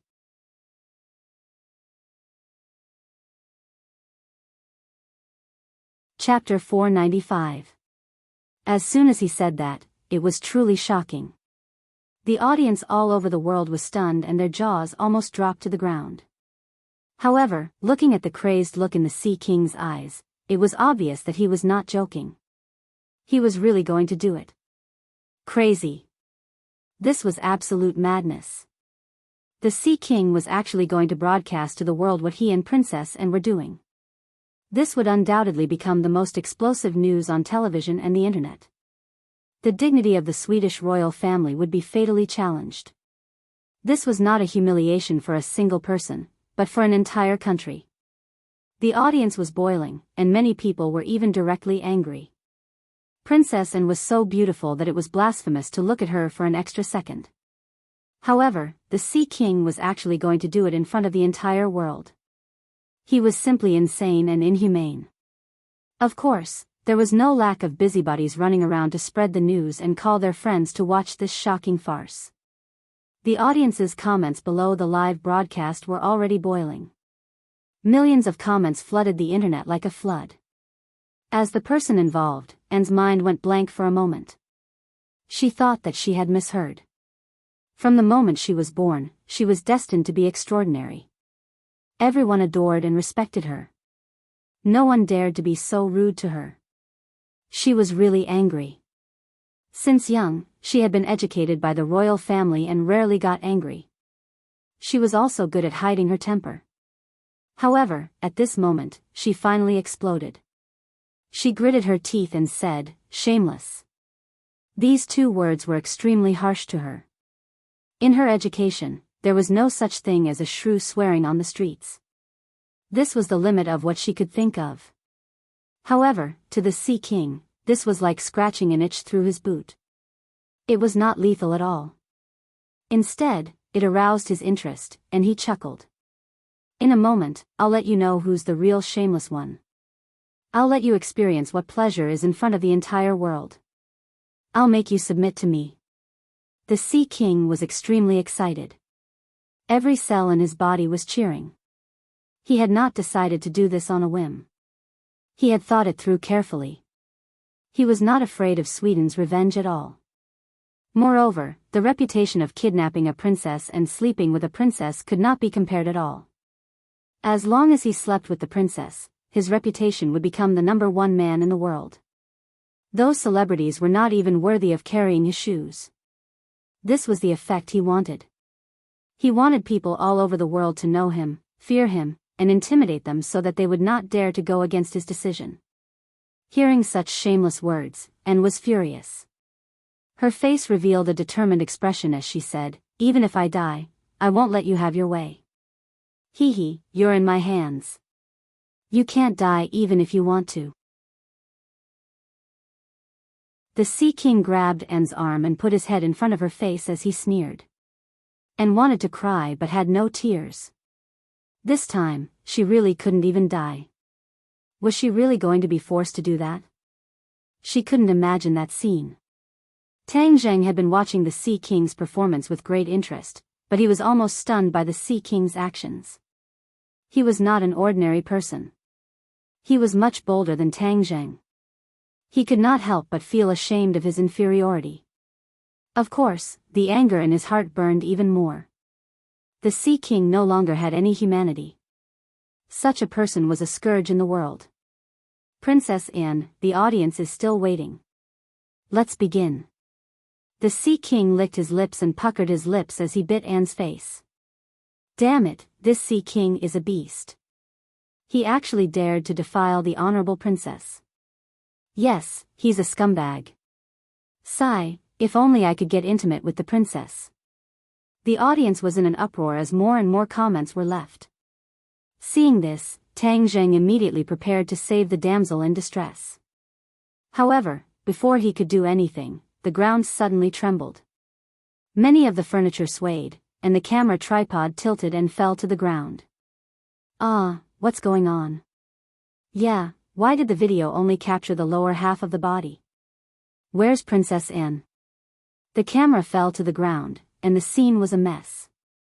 The audience began to shout. However, the scene was even more chaotic. Before the Sea King could bite Anne's cheek, his feet were shaken and he almost fell. The other pirates were in a complete mess as they cursed incessantly. Tang Zheng hesitated for a moment. Could it be an earthquake? Earthquakes often occurred in the sea, and they were even more terrifying than those on land. However, the Sea King wasn't too alarmed. He quickly calmed down and angrily said, "Someone attacked my Sea King's saber. Humph, they're courting death. I'll deal with them first before continuing this show." Buck teeth, keep an eye on them. Then, the Sea King strode out, and the other pirates followed him. Buckteeth held his rifle and aimed it at the few of them. He smiled maliciously and said, "Don't worry, everyone. The show will continue in a bit, and will definitely feast everyone's eyes." As he spoke, he licked his lips and thought to himself, "When the Sea King is done playing with Princess Anne, I wonder if I can enjoy her as well. This is really a blessing that I've cultivated in my previous life." Princess Anne felt as if she had just walked through the gates of hell. She heaved a huge sigh of relief and kept patting her chest. Her thin clothes billowed and were particularly eye-catching. Tang Zheng had originally been prepared to attack, but something unexpected happened and he was distracted. He stretched his neck and looked outside, but he couldn't see anything specific. Princess Anne and Bezer also looked up at the same time. Their expressions were quite anxious, and they guessed that if it wasn't an earthquake, then it was possible that the rescue team had arrived. Buckteeth saw their expressions and curled his lips in disdain. "Don't get your hopes up. These people who came to save you will never return. They're no match for the Sea King." And retorted, "You're boasting shamelessly." Buckteeth said, "If you don't believe me, you can ask this Bezer how he was captured. His entire army was wiped out, and that's proof. The Sea King is the king of the ocean. As long as it's on this island, no one is his match." Buckteeth had great confidence in the Sea King. Bezer frowned and said, "Don't be arrogant. You kidnapped Princess Anne this time. Not only the peacekeeping force, but even the Swedish royal family won't let you go. This time, there will definitely be a large army pressing on the border. Your end is here. We'll see in a moment." Buckteeth's confidence didn't waver in the slightest. Tang Zheng looked at Buckteeth thoughtfully. For a desperado to trust another person so much, it could only mean one thing: the Sea King was really powerful. But what made Tang Zheng suspicious was that the Sea King wasn't a martial artist, and he definitely wasn't a cultivator. This made Tang Zheng puzzled as to why the other party had such strong confidence. Where did this confidence come from? Boom, boom, boom. Loud noises came from outside, and battle cries rose and fell one after another. Bezer's face lit up and he whispered, "They're fighting. The pirates are finished this time." Princess Anne also showed a look of joy. But Buckteeth was still calm in the face of this change. Instead, his shifty eyes darted around Anne's body. Tang Zheng also didn't act rashly. If the pirates were really finished, then he wouldn't make a move to avoid exposing his skills and causing unnecessary trouble. At this moment, the internet was in an uproar. They didn't know what had happened, but the faint loud noises seemed to indicate something. Many people guessed that the rescue force had arrived. A good show had come to an end before it had even begun, which made many busybodies feel rather regretful. At the highest point of Sea King Island, the Sea King stood there majestically with a group of pirates, looking down at the approaching warships. The strong vibration just now had been caused by the shells fired from the warships, but the pirates were safe and sound. Moreover, a faint curtain of light appeared above them, which wasn't obvious under the strong sunlight. Boom, boom, boom. Boom, boom, boom. Another series of cannonballs struck the light screen and exploded one after another. Sea King Island remained unscathed. This curtain of light was like a huge protective cover covering Sea King Island, ensuring its safety and making it impossible for foreign objects to break through. The Sea King looked at the curtain of light confidently with a smile on his face. "What peacekeepers and government troops? They're all a piece of cake in front of me, the Sea King." The other pirates echoed, "The Sea King unifies the sea and is the true king. After this, let's see who dares to disobey your orders in the future." The Sea King nodded with satisfaction. "Sea King, the planes are here." A pirate pointed at several planes whistling in the distance. "Then I'll call these planes to take a bath in the sea." The Sea King took out a colorful conch, aimed his lips at it, and blew. Woo, a melodious sound rang out and drifted into the distance. The other pirates clenched their fists and revealed excited expressions. Rumble, suddenly, the sea boiled and set off huge waves. At the same time, the planes and warships stopped. The planes fell from the sky and fell straight into the sea, while the warships quietly stopped in the sea, unable to move. Whoosh! A wave soared into the sky and hit the warships directly. The warships immediately cracked, and seawater poured in. The warships quickly sank into the sea. A total of 2 warships were almost instantly broken by the waves and completely lost their power. The people on the warships jumped into the sea, but most of them were drowned by the waves and disappeared without a trace. "Send someone to capture a few captives and let the world see my strength," the Sea King ordered. A few pirates rushed to the area where the incident happened in a speedboat. As the waves gradually subsided, only a few figures were left on the surface of the sea. The others had completely sunk into the sea and were nowhere to be found. These people were immediately escorted to the speedboats by the pirates and brought to Sea King Island. The Sea King walked toward the captives proudly. Looking at the frightened expressions of more than 10 captives, he was overjoyed and laughed to the sky.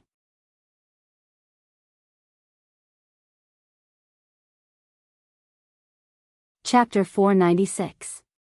The old man had a natural affinity and was dressed meticulously. Although he had been soaked in the sea, he still had an extraordinary temperament. The Sea King stared at the old man and thought that this man had an extraordinary temperament. Could he be the King of Sweden, Princess Anne's father? If so, then this fish was even bigger. "Bring him here," the Sea King ordered. The pirates immediately grabbed the old man and the other soldiers jumped up and shouted, "Don't touch him." "Hee, I want to touch him." "What can you do?" The Sea King said fiercely as he grabbed the old man's hair.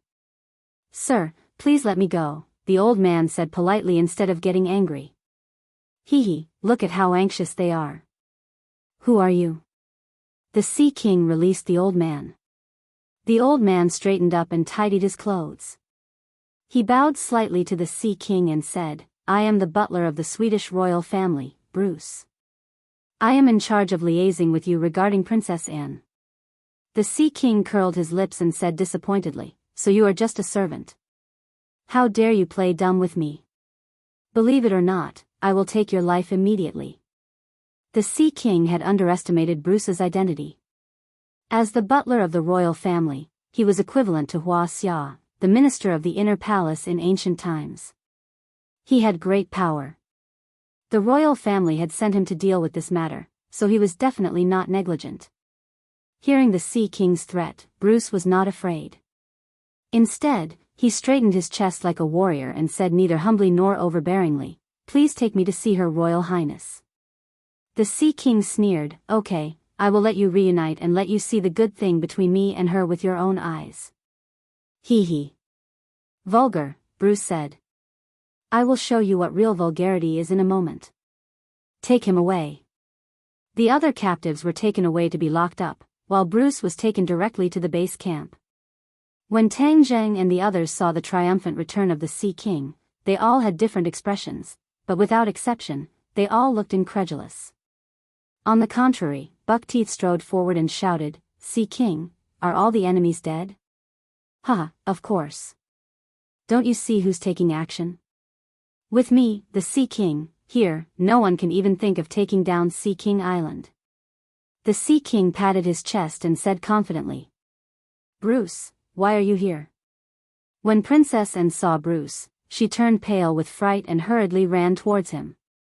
The Sea King stepped forward and blocked Anne's path. He grabbed her arm and smiled proudly. "Your Highness, we haven't finished our business yet. How can we give up halfway? Buckteeth, hold up the camera. Our program will continue." Buckteeth hurriedly repositioned the camera and aimed it at the Sea King and Anne. The Sea King faced the camera and said, "Everyone, I've made you wait for a long time because some people have spoiled my mood. But now, let's continue.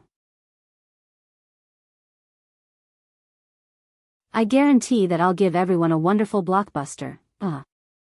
After the Sea King finished speaking, he immediately attacked Anne. He grabbed her clothes and was about to tear them off.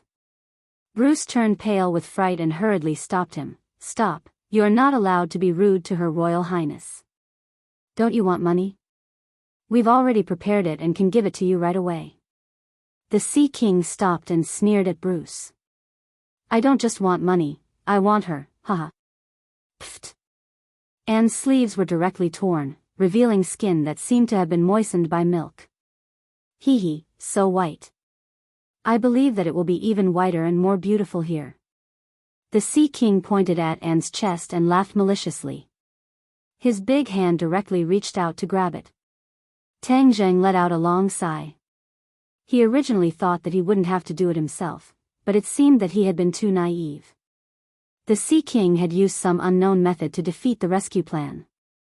Now, Tang Zheng had no choice but to rescue her. Whoosh!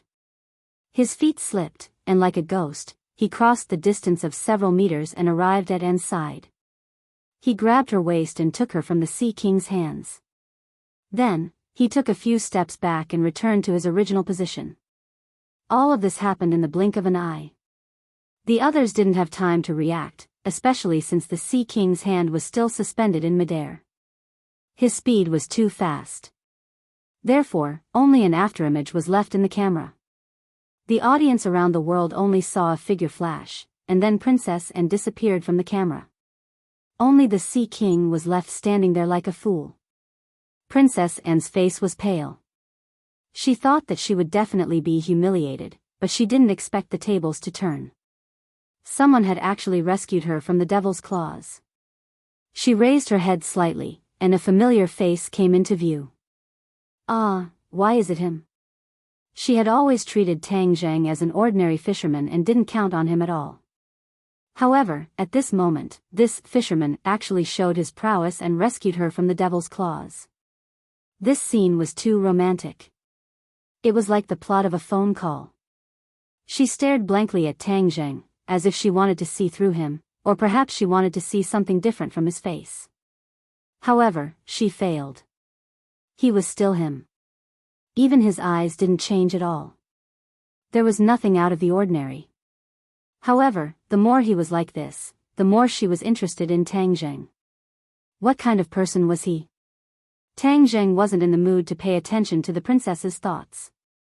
Instead, he looked at the Sea King with a burning gaze. The Sea King finally woke up from his daze and stared at Tang Zheng furiously. Who are you? That moment just now had made him tense up. He had been wrong all this time. This person that he had almost ignored was actually a hidden master. However, he wasn't afraid. After all, this was his headquarters.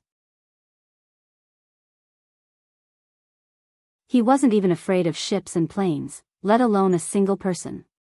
You don't have the right to know. Tang Zheng wasn't willing to tell the Sea King his real name. Telling him his real name would be an insult to someone who was worse than an animal. You're courting death. How dare you be so arrogant in my territory? Are you trying to pretend to be a pig to eat a tiger? Let me tell you, that's impossible. Even if you were a tiger on my Sea King Island, would still skin you alive and pull out your tendons, the Sea King roared fiercely. Tang Zheng jokingly said, Really? Then I'd like to see what kind of ability you have to skin me alive and pull out my tendons. When the others heard this, their expressions changed, especially Bruce and Baser. The two of them had already experienced the Sea King's prowess. Seeing that someone dared to be so arrogant in the Sea King's headquarters was an eye-opener for them. They were also incomparably anxious. That was because they had pinned all their hopes on Tang Zheng. If he were to suffer an accident due to his carelessness, then they would lose everything and there would be no hope left. Princess Anne didn't have such complicated thoughts. She didn't notice that she was still lying in Tang Zheng's embrace, but her eyes were getting brighter and brighter. That was because the strong confidence that Tang Zheng had when he spoke was too abnormal. It was completely different from before. Who is he? Why didn't he make a move before? Why did he only come to save me when he saw that I was in danger? He's definitely not a fisherman, so who is he? Could he be a great hero like Zoro? Princess Anne was only 18 years old. In addition to her good upbringing, she also had the fantasies of other girls her age. Therefore, she subconsciously imagined Tang Zheng to be a hero from Western legends. The Sea King had never seen someone so arrogant in front of him. He was unable to restrain his anger. He waved his hand and ordered, "Capture him. I want to skin him alive in front of the whole world." When the audience saw this scene, they were already seething with excitement.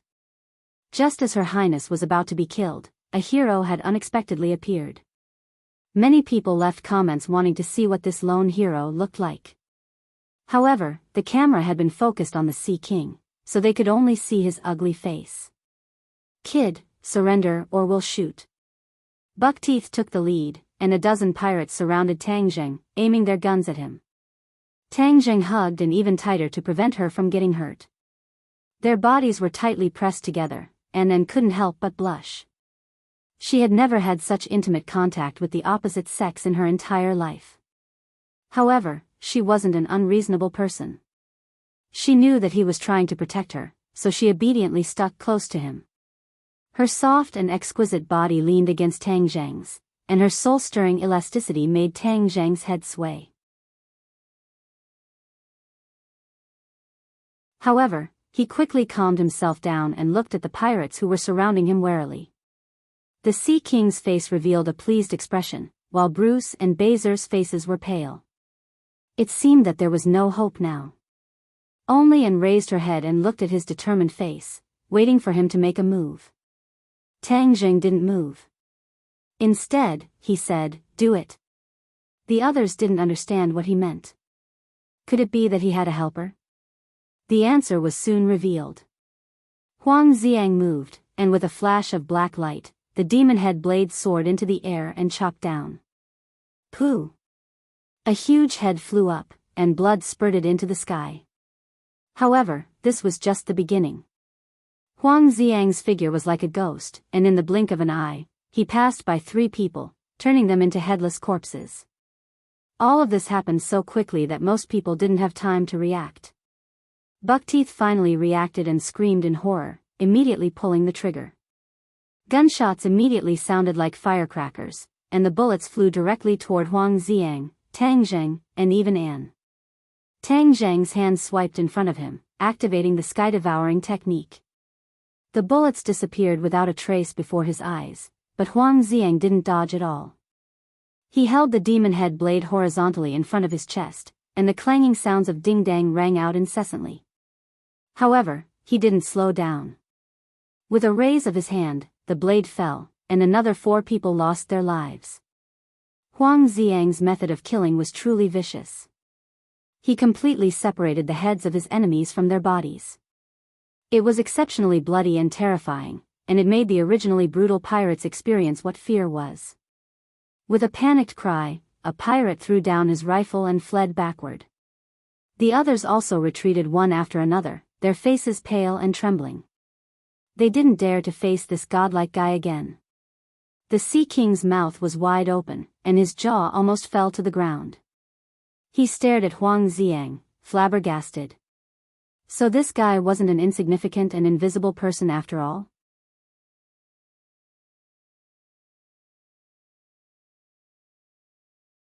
Chapter 497. Huang Xiang's murderous aura was swift and clean. Everyone was taken aback and felt a chill in their hearts. The Sea King's reaction was extremely fast. He quickly jumped back, took out a colorful conch, and began to blow into it. The melodious sound spread far and wide in an instant. Tang Zheng cursed inwardly. The Sea King must be informing his accomplices. He quickly let go of Princess Annie and rushed towards the Sea King, trying to snatch the conch back. Bang, bang, bang. The Sea King immediately pulled the trigger, and the bullet whizzed toward Tang Zheng's chest. Tang Zheng easily grabbed the bullet and was about to catch the Sea King. The Sea King was not slow either. He pushed Buckteeth forward and rushed out the back door. Buckteeth took a punch from Tang Zheng and fell to the ground like a dog eating feces. He ran to the back door but found that the Sea King had disappeared into the lush forest. Tang Zheng was about to chase after him when Princess Anne stopped him. Wait a minute. Tang Zheng turned around and asked suspiciously, "What's the matter?" Bruce took the lead and bowed respectfully to Tang Zheng. "Thank you for saving us. May I ask who you are?" Tang Zheng frowned and said, "What are you doing?" "Let's catch the Sea King first." "I'll go with you." Bezer had regained his freedom, and his warrior genes had awakened. He volunteered. Tang Zheng nodded and said, "Be careful. We only eliminated the pirates in this room. There are many others." Bezer picked up a gun and said fiercely, "This time we must give them a good beating." Tang Zheng and Huang Xiang took the lead and chased after them. Bezer followed closely behind. And was not willing to fall behind and shouted excitedly, "I'll go too." Bruce quickly stopped her. "Your Highness, it's too dangerous. Let's wait for the rescue team." "Humph, this knight is my rescue team." The princess had already recognized the heroic Tang Zheng as a knight. She had a lot of romantic cells in her head. Bruce had no choice but to drag his old body and follow the princess closely in case something unexpected happened. Unfortunately, the audience all over the world could only see a blurry shadow and did not know what exactly happened. However, one thing was certain, and that was that the situation had taken a turn for the better. A knight had appeared and saved the princess from the demons. At the very least, Her Royal Highness referred to this great hero as a knight. Thus, the word knight quickly became popular on the internet. Everyone wanted to see what kind of person the Princess Aura was. Many people fantasized about how good it would be if they were the Princess Aura. That way, they would be able to get close to her. Mr. Knight Tang Zheng shuttled through the jungle. Occasionally, a few pirates would appear, but they were all dealt with by them. Tang Zheng did not show any mercy. Every move was a killing move because the hands of these pirates were stained with the blood of countless innocent people. They were not worthy of pity. In the distance, Tang Zheng finally saw the Sea King. He was already standing on the edge of a steep cliff, looking in the direction of the sea and blowing a conch shell. Although Tang Zheng did not know what the conch shell was used for, he felt that it was not something simple. Thus, he wanted to take it. The Sea King heard the movement behind him and quickly turned around. However, at this moment, there was no fear on his face. Instead, it was complacent and somewhat sinister. "You dare to oppose me, the Sea King? You're dead meat." The Sea King pointed his finger at Tang Zheng and roared confidently.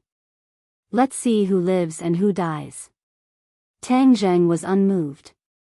He leaped across the distance of several meters and arrived in front of the Sea King. He put two fingers together and stabbed the Sea King's chest like a sharp sword. Boom! With a loud noise, a wave of water shot up into the sky like a huge whip and lashed at Tang Zheng. The strong wind caused the trees around them to be cut in half.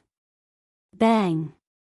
Tang Zheng was hit hard and flew up into the sky like a kite with a broken string. Princess Anne and the others who were chasing after them saw this scene, and opened her mouth wide and screamed in shock. Bruce and Bezer were also stunned. Their faces were pale. The little hope that had risen in their hearts gradually turned into despair. They had seen this towering water column when they were on the ship. Its power was simply unimaginable. Even a ship was cut in half by a water column. How could a person withstand such an attack? Tang Zheng felt that his waist was about to break. He could even hear his bones cracking. This was the result of his carelessness. He thought that the Sea King was at his wit's end. He did not expect a water column to appear out of nowhere. Why would this water column listen to the Sea King's orders? There were too many questions. Tang Zheng did not have so many questions while he was in the air. His survival instinct made him somersault a few times in the air. Then, he did not land. Instead, he straightened his body and stabbed at the water column. Puff! Blood shot up into the sky and mixed with the waves. The waves turned blood red. Then, the waves twisted wildly and fell back into the sea. "You've angered the sea god. You're dead." The Sea King was not afraid. Instead, his face revealed a ferocious and crazy expression. Tang Zheng landed steadily and asked coldly, "What sea god? You'll know how powerful the sea god is soon." As soon as he finished speaking, a roar came from the sea. Then, 9 water columns shot up into the sky and slapped at Tang Zheng. Tang Zheng jumped away. The water column hit the opposite side and a huge crack appeared. The ground under their feet cracked as if there was an earthquake. They all dodged. This is not seawater. It's a demonic beast. Tang Zheng finally found a clue. There was a trace of demonic aura coming from the water column. Although it was not obvious because of the seawater, it could not escape Tang Zheng, who had dealt with demonic beasts for a long time. This demonic beast's strength was definitely not inferior to the sky thunder cloud beast. Although Tang Zheng had not seen its body, he knew that its size was definitely not ordinary. The others were so scared that they could only open their mouths. 9 water columns shot up into the sky. This scene that violated the laws of physics had a huge impact on them. "Huang Xiang, let's attack together and make it show its true form," Tang Zheng shouted. The 2 of them rushed out of the cliff, one on the left and one on the right. They directly pounced on the water column. Bang bang.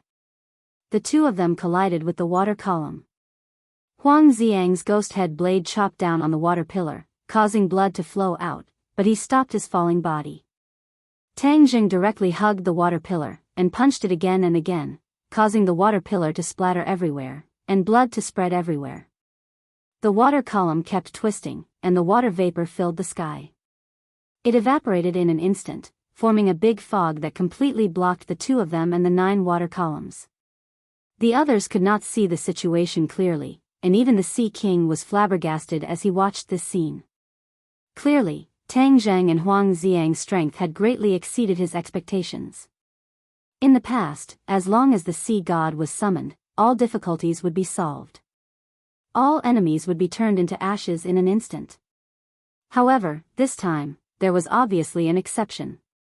He did not know whether it was a blessing or a curse, and was stunned for a while and said, "Do we need to help?"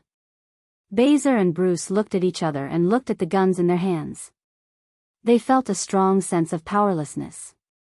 In front of an enemy of this level, they seemed to be extra. They could not help at all. They were indeed powerless. Tang Zheng had already put his life on the line. Punch after punch, every punch landed on flesh. Water droplets splashed everywhere, and mist filled the air. After the water column shed its disguise, its true form was finally revealed. It was a huge tentacle. Octopus monster. Tang Zheng recognized the monster's true form at a glance. However, it was not a small octopus on the dining table, but a giant. Each tentacle was 50 meters long, and its head was hidden under the water, so he could not see it clearly. Now that he knew what kind of monster it was, Tang Zheng calmed down. He took out the dragon trapping rope and tied the 2 tentacles together.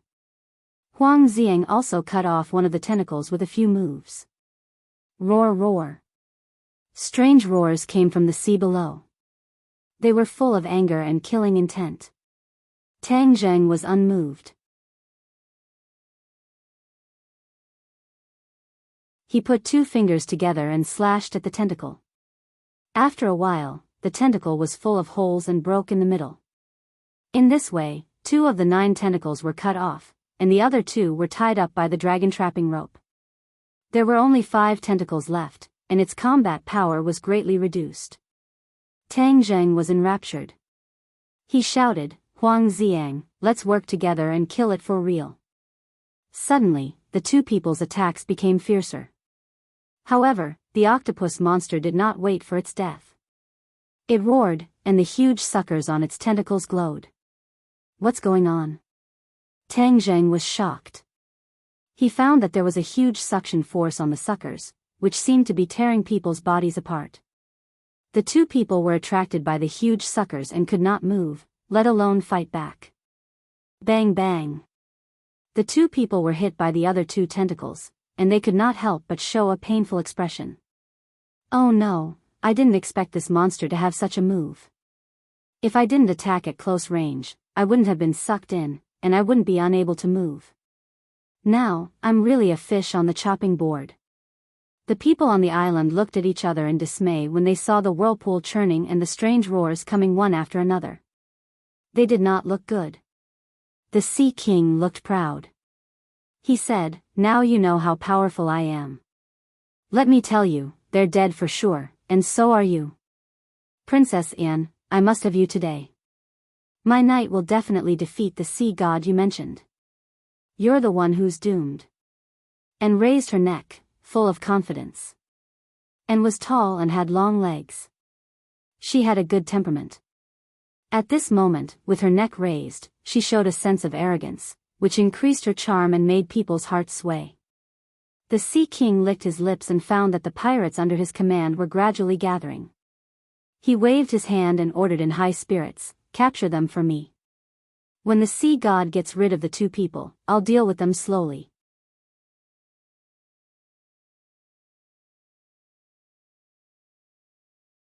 Chapter 498. Bezer picked up his rifle and shouted at the approaching pirate, "Don't come close, or we will shoot." Bang bang bang. The pirate took the lead and Bruce immediately threw Her Royal Highness to the ground and shouted, "Princess, be careful." Bezer immediately pulled the trigger and fired back, and covered Anne and Bruce to find trees to hide. The two sides fought fiercely at a distance of 10 meters, and the situation was worrying. Tang Zhang's situation was also worrying. His face was already red, and the blood in his body seemed to be boiling. It was about to be sucked out of his body by the suction cup, and he would explode and die. On the other side, Huang Xiang's state was almost the same, and he was struggling to hold on. Damn it, I must find a way to resist this attraction. Yes, attraction. Suddenly, Tang Zhang's eyes lit up. "You are not the only one in this world who is attractive. I also have the devouring sky technique."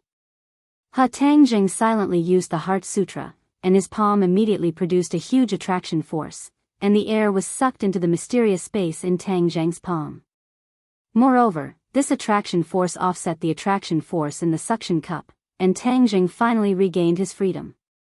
He kicked the tentacle with his toes and jumped to Huang Xiang's side. Using the same method, he aimed his palm at the suction cup and used the devouring sky technique to completely offset the attraction force. Roar roar. Seeing this scene, the octopus monster let out a series of roars, mixed with shock. "Since you use this kind of attraction force, then I will also use the devouring sky technique. Let's see who is more attractive between us." Tang Zhang frantically ran the devouring sky technique, and his palm pressed on the tentacle, and the tentacle immediately swayed wildly, and it seemed to be aware of the danger. Several other tentacles immediately whipped at Tang Zhang, hoping to drive him away. Tang Zhang wouldn't let go so easily. He ordered Huang Xiang to resist the attack of the other tentacles and concentrate on dealing with one tentacle. Puff! In the face of the devouring sky technique, the octopus monster's attack seemed to be particularly fragile.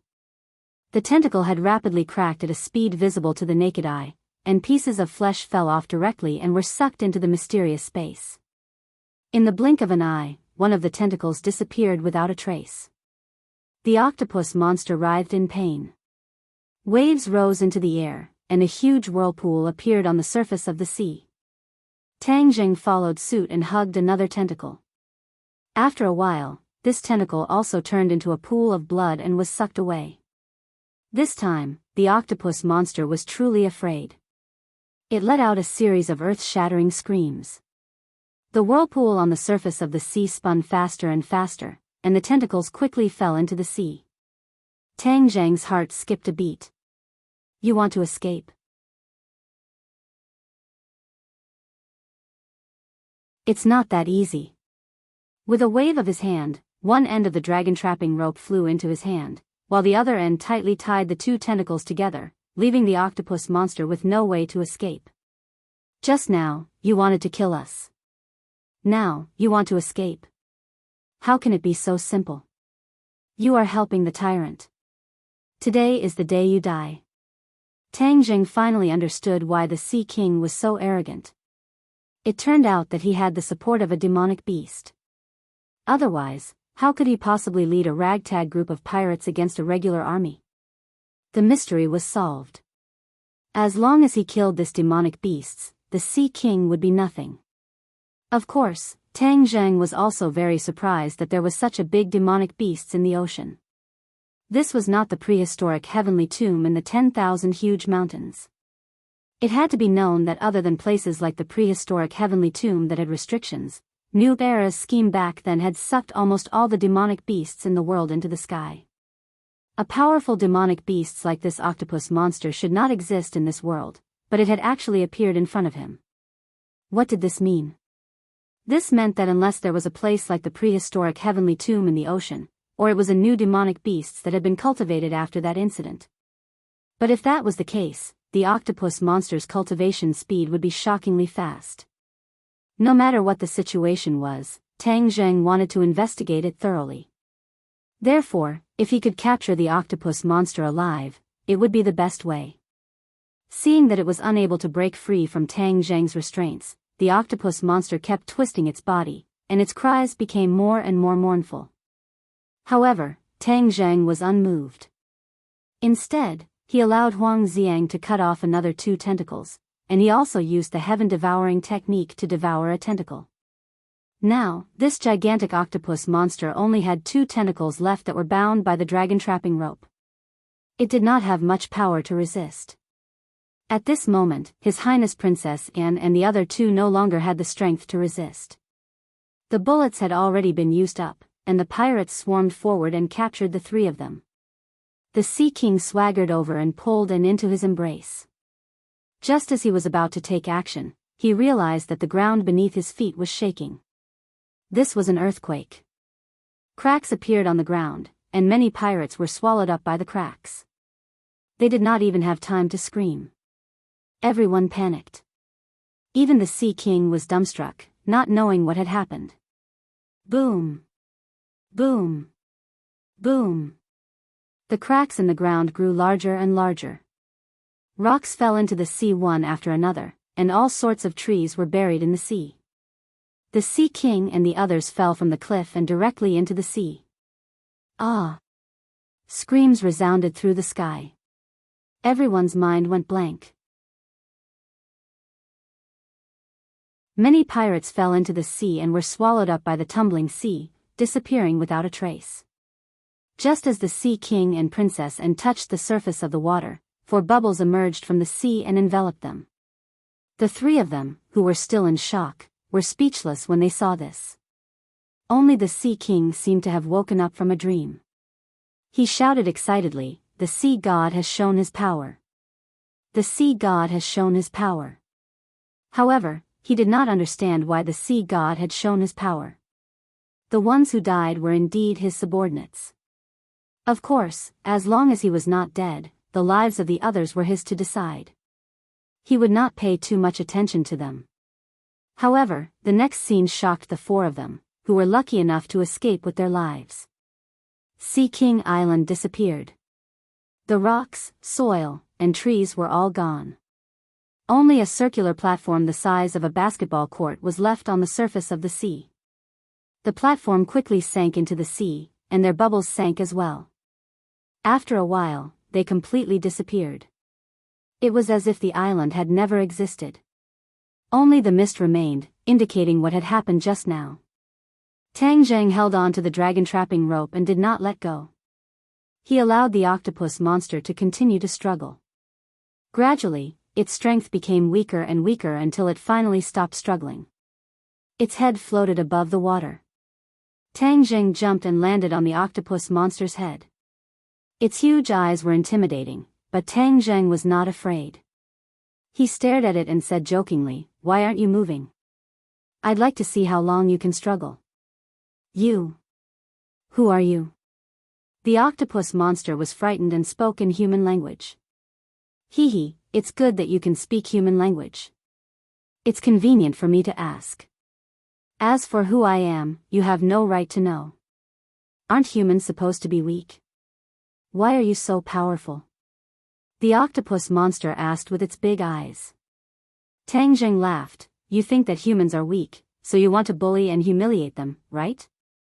Let me tell you, there are strong people among humans. I'm a cultivator. It's your bad luck to encounter me. Cultivator? What's that? The octopus monster was puzzled. That's strange. You're a monster, but you don't know about cultivators. Tang Jing narrowed his eyes. This was beyond his expectations. Do monsters have to know about cultivators? Tang Jing frowned. This demonic beast was a little strange. Could it be that he had never come into contact with cultivators before? If that was the case, then it must have only cultivated into a spirit after the cultivator entered the sky beyond heaven. Because only in this way would it not encounter cultivators, and would not know of the existence of cultivators. But if that was the case, then according to its cultivation speed, it could definitely be considered a genius among the demonic beasts. Tang Jing developed a strong interest in it. The mist disappeared. Tang Jing was preparing to deal with the Sea King first before interrogating this monster. However, when he looked up, his eyes immediately widened. His mouth was so big that a duck egg could be stuffed in it. Damn, what's going on? Where's Sea King Island? Why is it gone? This scene really made Tang Jing scratch his head. A pirate club disappeared for no reason in the blink of an eye, as if it had never appeared. Anyone would be surprised by this. He was puzzled and could only turn his hope to the octopus monster. Where's the Sea King Island? The octopus monster said, I won't tell you. Oh, you have some backbone. Interesting. Let's see how long you can last. Huang Ziang, dig out one of its eyeballs. Tang Jing did not talk nonsense and directly ordered. A trace of panic flashed in the octopus monster's eyes. It immediately let out a scream because Huang Ziang raised his knife and a huge eyeball floated on the sea. Ah, I'm going to kill you. The octopus monster cried out miserably. Tang Jing smiled gently. Hee, I can kill you now, but you can't pose a threat to me at all. Tell me what's going on, or you won't be able to keep your other eyeball. I'll make you wish you were dead. I'll talk. The octopus monster did not have much backbone and immediately begged for mercy. Gui Qiansui left, so the island naturally disappeared. Gui Qiansui? Tang Jing stared suspiciously. Yes, this island was built on Gui Qiansui's back. It dived into the sea, so the island naturally disappeared. It must have seen that I was not your opponent, so it ran away. It's a coward. The octopus monster angrily cursed. Tang Jing suddenly realized that the island was actually built on top of a tortoise shell. Without a doubt, this Gui Qiansui was definitely a demonic beast. Why were there so many monsters in the sea? Did he poke into a monster nest? Where did they go? Tang Jing asked. The octopus monster hesitated and said, the Crystal Palace. Take me there. No, I can't take you there. The octopus monster immediately refused. Oh, it seems that you don't want to live. No, even if you kill me, I can't take you there. The octopus monster's attitude was very firm.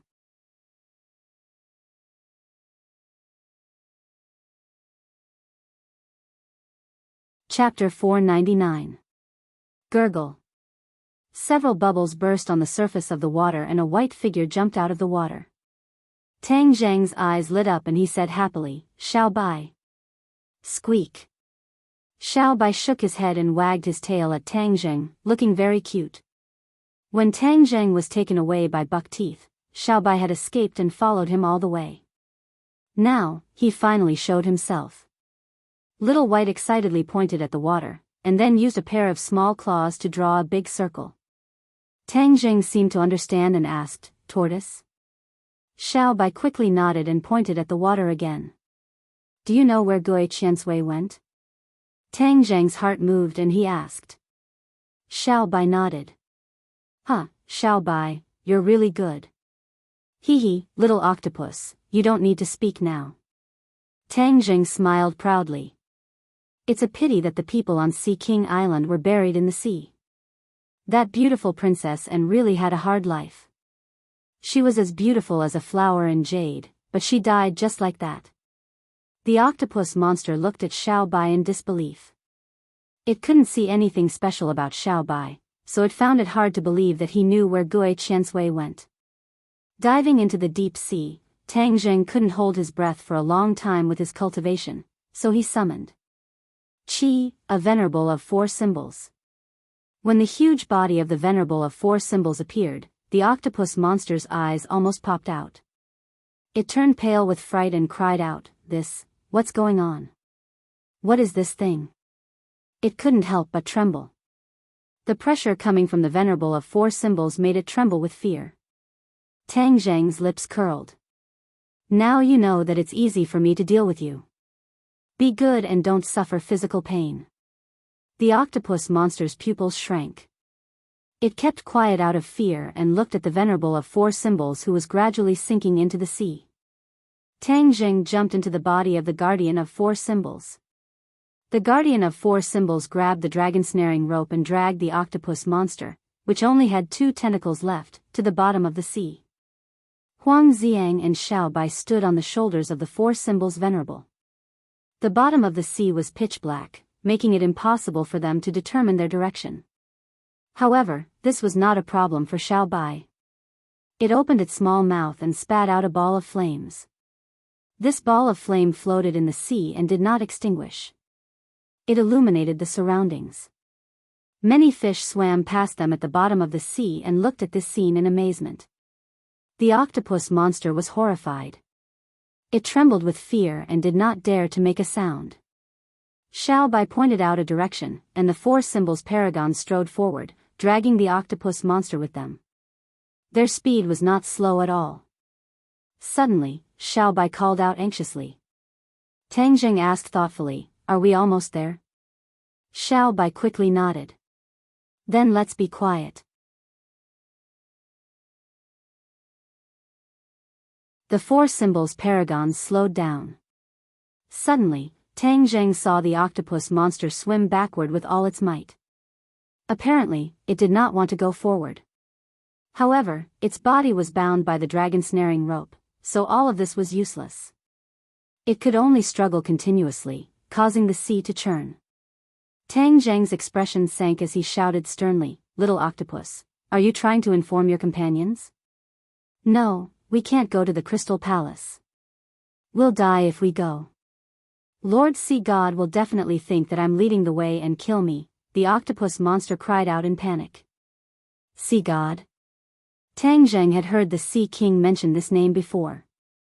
The Sea King had called the octopus monster the Sea God, so why did this little octopus say that the Sea God was someone else? Hearing Tang Zheng's question, the octopus monster quickly explained, That's because the Sea King doesn't know the situation and thinks that I'm the Sea God. In fact, I'm just a subordinate of the Sea God. Lord Sea God is omnipotent, so we'll definitely die if we go. Tang Zheng's eyes lit up. Interesting. This means that the Sea God is really powerful. Since he's so powerful, then all the more reason for me to meet him. He did not make this decision on a whim because he realized that Xiao Bai was leading him in the same direction as the Dragon Palace. Therefore, whether it was for the sake of the Dragon Palace or to meet the so-called Sea God, he had to continue forward. You're courting death, the octopus monster cried out in fright. Is that so? We'll naturally find out later. Tang Zheng was unmoved as he dragged the octopus monster and sped up. Soon, a beam of light appeared in the distance. It was definitely unusual for a beam of light to appear in the deep sea. We've arrived at the Crystal Palace, the octopus monster said with trepidation. Tang Zheng focused his gaze. Sure enough, as far as his eyes could see, there was a magnificent palace under the dazzling light. This palace was actually made of crystal. It was magnificent, like a scene from a dream. It was definitely much more beautiful than the castles in a girl's imagination. A majestic aura rushed out, causing people to involuntarily want to submit. Moreover, Tang Zheng also felt a trace of a familiar aura. Dragon Qi. Tang Zheng widened his eyes. He had absorbed the dragon Qi of the 5-clawed golden dragon before, so he was very familiar with this aura. Although the aura coming from the Crystal Palace was not strong, it could not escape Tang Zheng's perception. When he took a few steps closer, a huge, lifelike statue came into view. His breathing involuntarily quickened. The statue was a huge head. It was very majestic with its mouth wide open, as if it wanted to swallow the audience into its stomach. It made people's hearts palpitate.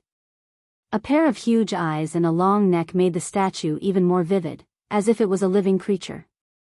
Tang Zheng was too familiar with this appearance. This was a statue of a dragon's head. According to the description of the five-clawed golden dragon, the dragon palace had its eyes on this statue.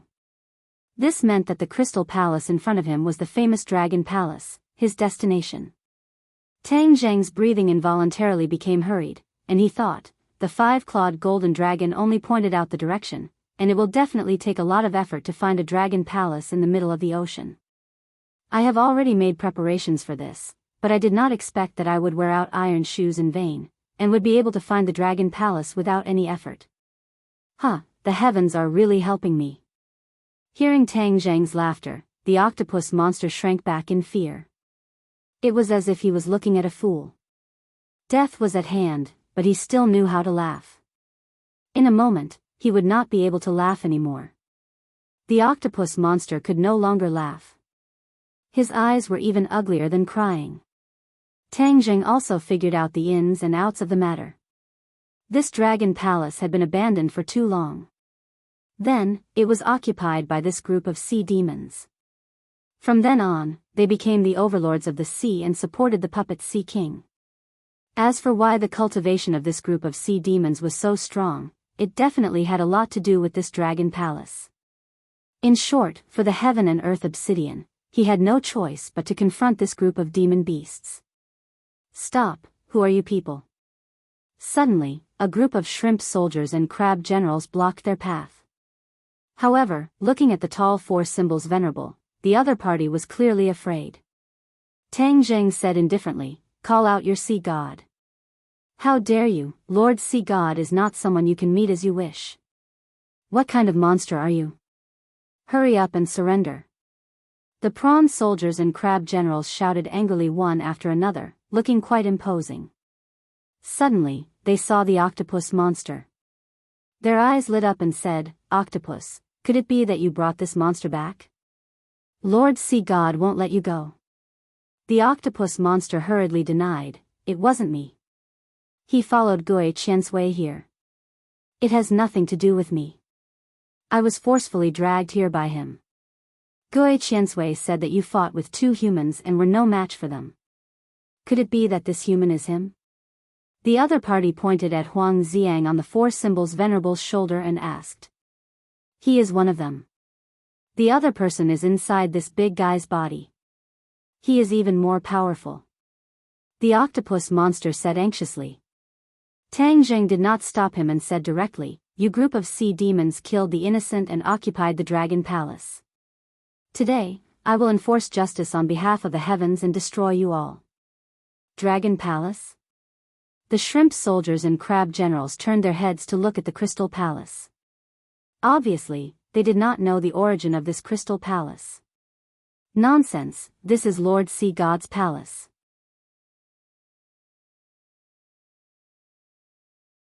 How could it be a dragon palace? The shrimp soldiers and crab generals denied loudly. Tang Zheng was too lazy to waste his breath on them and said indifferently, "Since you don't want to pass on the message, I will go in myself." The four symbols venerable raised his leg and swept it towards the group of shrimp soldiers and crab generals. They used all of their abilities to block, but unfortunately, the two sides were not on the same level at all.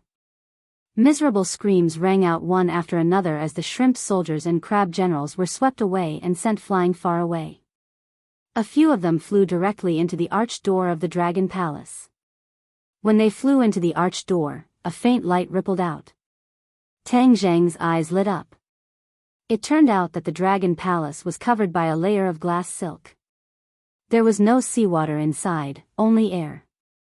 What was even more shocking was that after the shrimp soldiers and crab generals flew into the arched door, their bodies quickly shrank.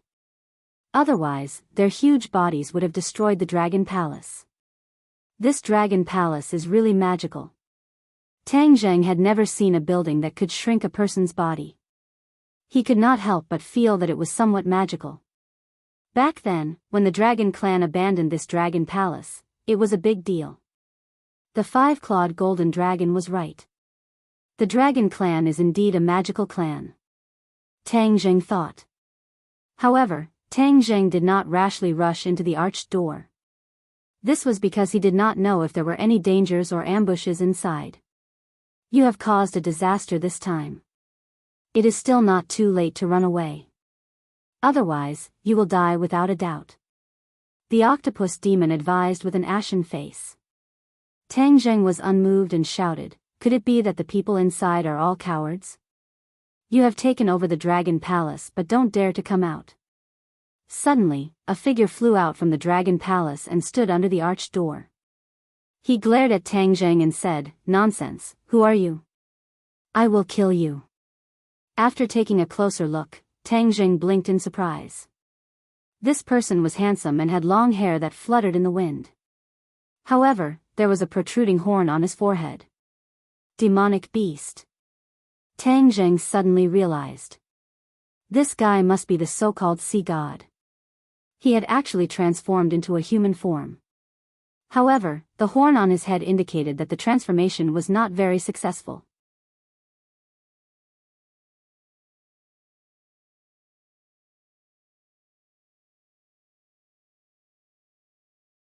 Chapter 500. The so-called sea god stared at the four symbols venerables. His heart was also shocked.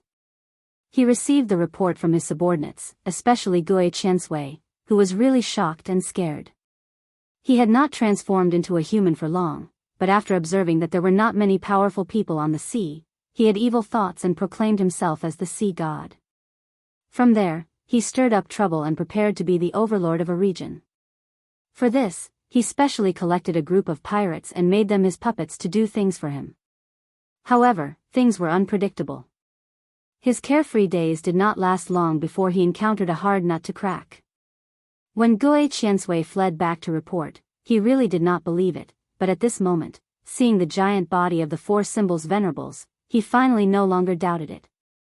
The four symbols venerables was bigger than most monsters, and the key was that the aura they emitted made the other party not dare to underestimate them.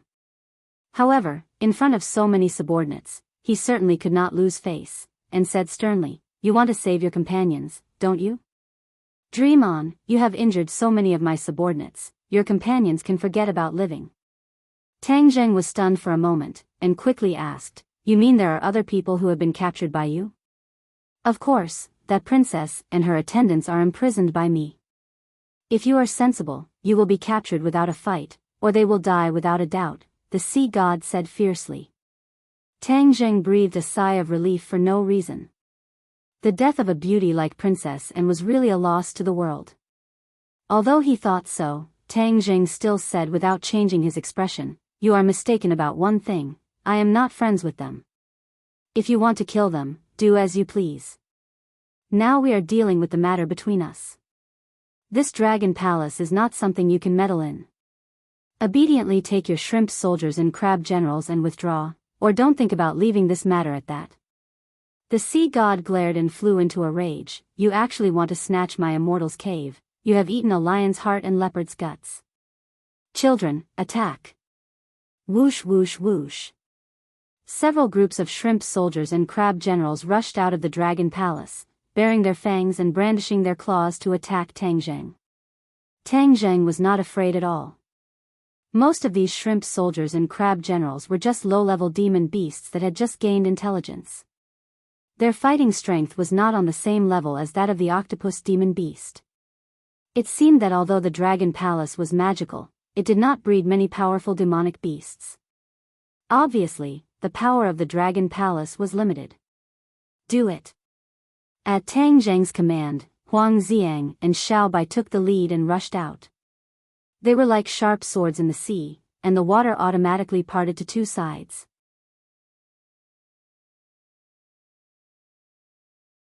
The prawn soldiers and crab generals clamored and charged forward.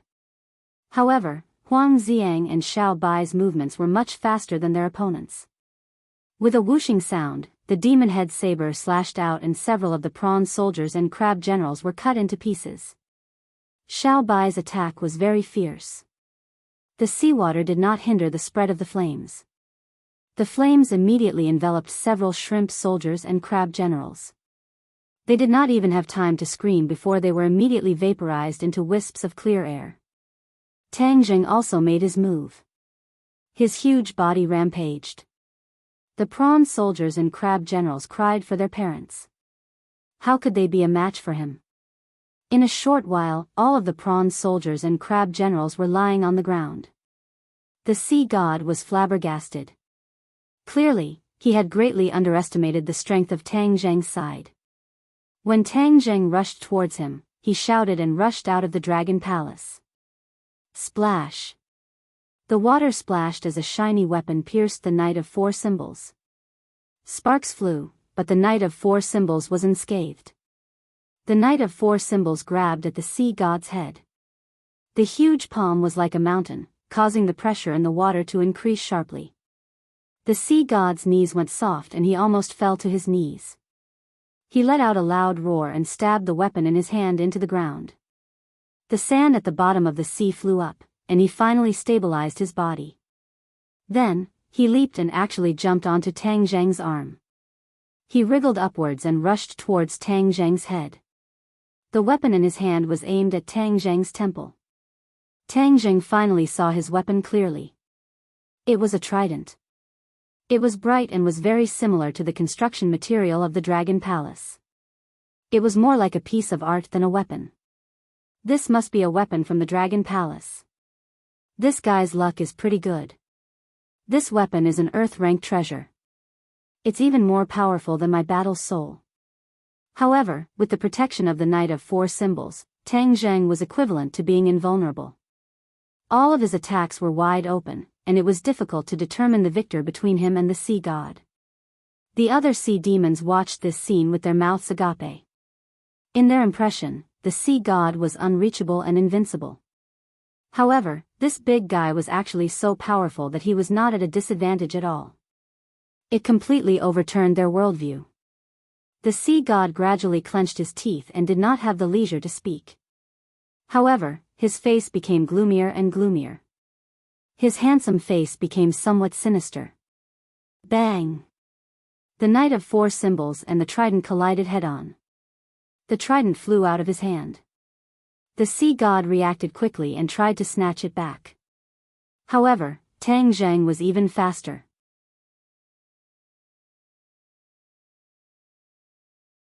With a thought, the Four Symbols Venerable relied on his height and size to block the other party's path with a horizontal movement, and ruthlessly slapped down with his palm. Slap! The sea god was sent flying by the slap. It was unknown how far he flew before he disappeared without a trace. The Knight of Four Symbols grabbed the trident and threw it to Huang Xiang. The other sea demons cried out in alarm. Some of the sea demons who were hiding in the Dragon Palace and did not have time to rush out trembled in fear and hurriedly retreated. Roar, I'm going to kill you. A roar came from afar. The seawater boiled and bubbled chaotically. Boom! A golden light flew over from afar. This golden light became more and more dazzling. In the blink of an eye, this space was completely dyed in gold. A huge object slammed into the Knight of Four Symbols' body. With a boom, the Knight of Four Symbols lost his footing and fell to the ground, kicking up a cloud of dust. The golden light followed like a shadow and instantly enveloped the Knight of Four Symbols. The Knight of Four Symbols was immediately wrapped tightly by the golden light. Caught off guard, he was knocked over.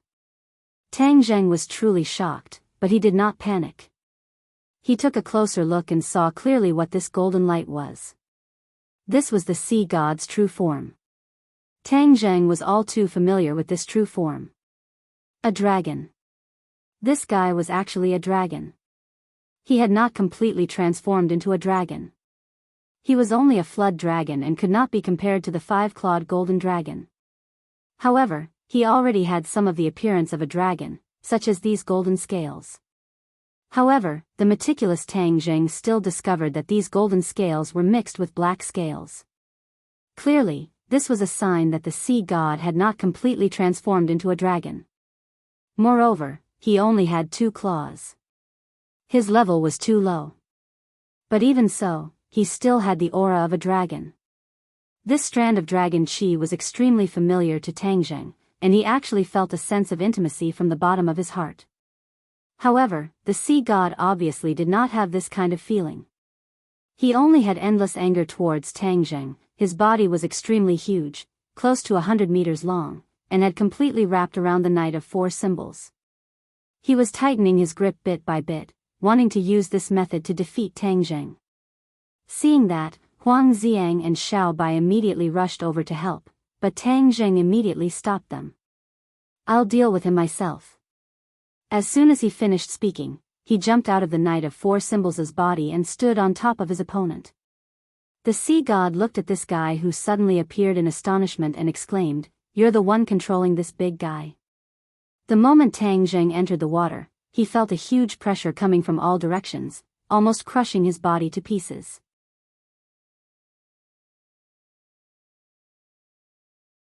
He immediately circulated the chaotic Vajra spell to counteract a portion of the pressure, but suddenly, an aura naturally leaked out from his body.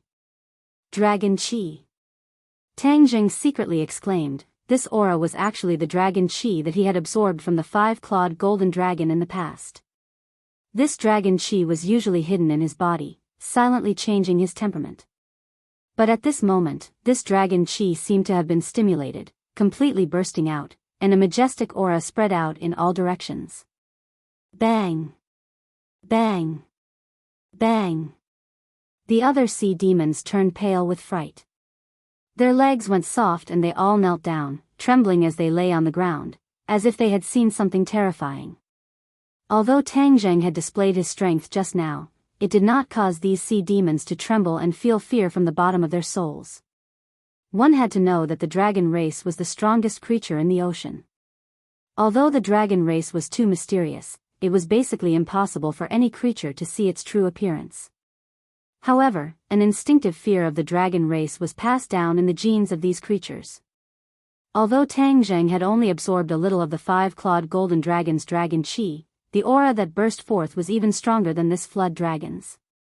Although the dragon chi on Tang Zheng's body was little, it was all essence, and completely surpassed the flood dragon's own dragon chi. At this moment, the other sea demons no longer had any thoughts of resisting Tang Zheng. Even if Tang Zheng wanted to kill them, they did not dare to resist in the slightest. This was the might of a dragon. However, the sea god's reaction was much better than the other sea demons. After all, he was already half a step into the dragon race. However, the shock in his heart was even stronger than the other sea demons. This was because only he understood that the dragon chi on Tang Zheng's body was something that he could only look at but not reach. He even dreamed of having this kind of dragon chi. You. He stammered for a long time, but could not say a complete sentence. Tang Zheng curiously looked at the reactions of all the sea demons, and with a flash of inspiration, he also understood the reason behind it. He thought to himself, the 5-clawed golden dragon is really too mysterious. I only absorbed a little of his dragon chi, and it actually has such great power. If he were to personally come to the scene, then wouldn't these sea demons be scared out of their wits? He was not wrong. If the 5-clawed golden dragon was really here, many sea demons would definitely be scared to death on the spot. This was the might of a dragon. The dignity of the dragon race was not to be challenged by other sea demons. Tang Zheng also found that after this dragon chi burst out, the pressure on his body disappeared, and his breathing was smooth. He was like a fish that could breathe freely in the sea.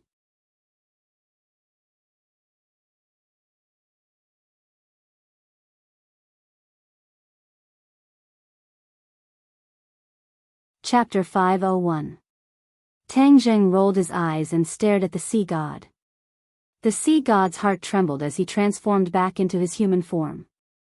He resisted the urge to kowtow and said while gritting his teeth, "Why do you have the dragon chi on you?" Tang Zheng laughed coldly, "You don't need to know about this." He raised his leg and walked straight towards the other party. The sea god immediately retreated and waved his hand in panic, "Don't come over." Seeing him so afraid, Tang Zheng did not completely relax his guard. The other sea demons were extremely afraid of this dragon's might, but the other party was a flood dragon after all, so they might not be completely afraid of him. If he was not careful, the other party would counterattack and Tang Zheng would suffer a huge loss. You forcefully occupied this dragon palace and willfully killed the innocent. Do you know your crime? Tang Zheng berated sternly. The sea god stammered, not knowing how to answer. Release the people you captured quickly. Tang Zheng shouted. The sea god remained unmoved. If you don't want to listen, then I'll do it myself. After Tang Zheng released the dragon Qi, he had an inexplicable sense of familiarity with the dragon palace. He could vaguely sense that there would not be any other dangers inside. As a result, he strode towards the dragon palace. The sea god clenched his teeth, his face ashen. Seeing that Tang Zheng was about to enter the dragon palace, suddenly, a fierce light flashed in his eyes, and he pounced towards Tang Zheng. Hiss! Before he even got close, he transformed into a flood dragon, his huge dragon head directly biting towards Tang Zheng's head. The waves behind him churned. Tang Zheng suddenly turned around, the dragon Qi on his body seemed to be boiling. The dragon Qi became even stronger, a trace of fear flashed across the sea god's eyes, his movements involuntarily hesitating. Just at that moment, a light flashed in Tang Zheng's hand, summoning the heaven-shocking bow and the shooting sun arrow. He knocked the arrow. Whiz! The seawater automatically split to the sides, creating a vacuum. The shooting sun arrow shot towards the sea god with an ear-piercing whistle.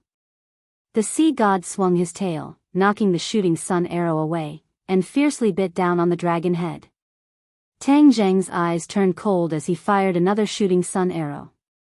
This time, it was even more powerful than the previous one. The sea god's huge eyes were filled with fear as he felt that the god of death was coming for him. He cursed inwardly and swam to the side. However, his body was too big, so it was not easy to change direction. With a puff, a cloud of blood mist burst out of the sea god's head. The pungent blood instantly dyed the seawater red. Its enormous body twisted and rolled fiercely. Many sea monsters were caught in the crossfire and killed on the spot after being swept by the dragon's tail. Lord Sea God. Gui Qiansui rushed out of the dragon palace and rushed to the sea god's side. However, he was hit and flew back into the dragon palace. The sea monsters, who were afraid of Tang Zheng's dragon might and were lying on the ground, not daring to move, scattered and fled. They looked at the sea god, who was screaming miserably. Gradually, the sea god's movements became smaller and smaller. Finally, he completely stopped and fell on the seabed, motionless. Little White jumped onto his huge body with a squeak and cheered at Tang Zheng. Tang Zheng walked over and found that there were 2 shooting sun arrows in the sea god's head. He was completely dead. He pulled out the shooting sun arrows and put them away. Looking at this huge body, Tang Zheng was overjoyed. The flood dragon was not an ordinary monster. His body was a treasure. He directly pulled out the dragon tendon of the other side. With a wave of his hand, the dragon snare that tied the octopus monster flew into his hand. The dragon snare was originally made to trap the dragon clan, but now its level is too low. It can only trap ordinary monsters. If this dragon tendon is added, its quality will definitely rise. When the other demonic beasts saw that their boss's dragon tendons had been pulled out, none of them dared to resist. They all lay on the seabed, trembling. Even the octopus demonic beast that had escaped did not dare to escape. Only fear was left in its heart. Xiaobai lay on the flood dragon's abdomen. Its little claws dug out, and an inner core flew out. It sucked hard with its little mouth. Whoosh! The inner core was sucked into its stomach, and a golden light was emitted from its body. Tang Zheng looked at Xiaobai in amazement. It had absorbed the blood essence of the Beast King, and now it had swallowed the flood dragon's inner core. This little guy was really a foodie. The golden light quickly disappeared, and Little White shook its head and wagged its tail, looking very excited. With a kick of its legs, it jumped into Tang Zheng's embrace. Looking closely, this little guy's eyes had changed. In the past, its eyes were fiery red, but now they had turned golden, and in the middle of the golden eyes was a fiery red, like a lifelike flame. Although Tang Zheng did not understand what this change meant, looking at Xiao Bai's happy appearance, this change was definitely not a bad thing. Rubbing its little head, Tang Zheng laughed involuntarily. You little brat really know how to find treasures. Although the flood dragon's most precious dragon tendon and inner core had been taken away, the other parts were still treasures. The dragon blood and dragon scales were rare, so of course he would not let them go. With a wave of his hand, he put the dragon body and the 4 symbols venerable into the Summer ring. Then, he strode into the dragon palace. He involuntarily took a deep breath, and a faint dragon aura floated in the air. He was overjoyed. No wonder these monsters' cultivation speed was so fast. It must be the effect of the dragon aura.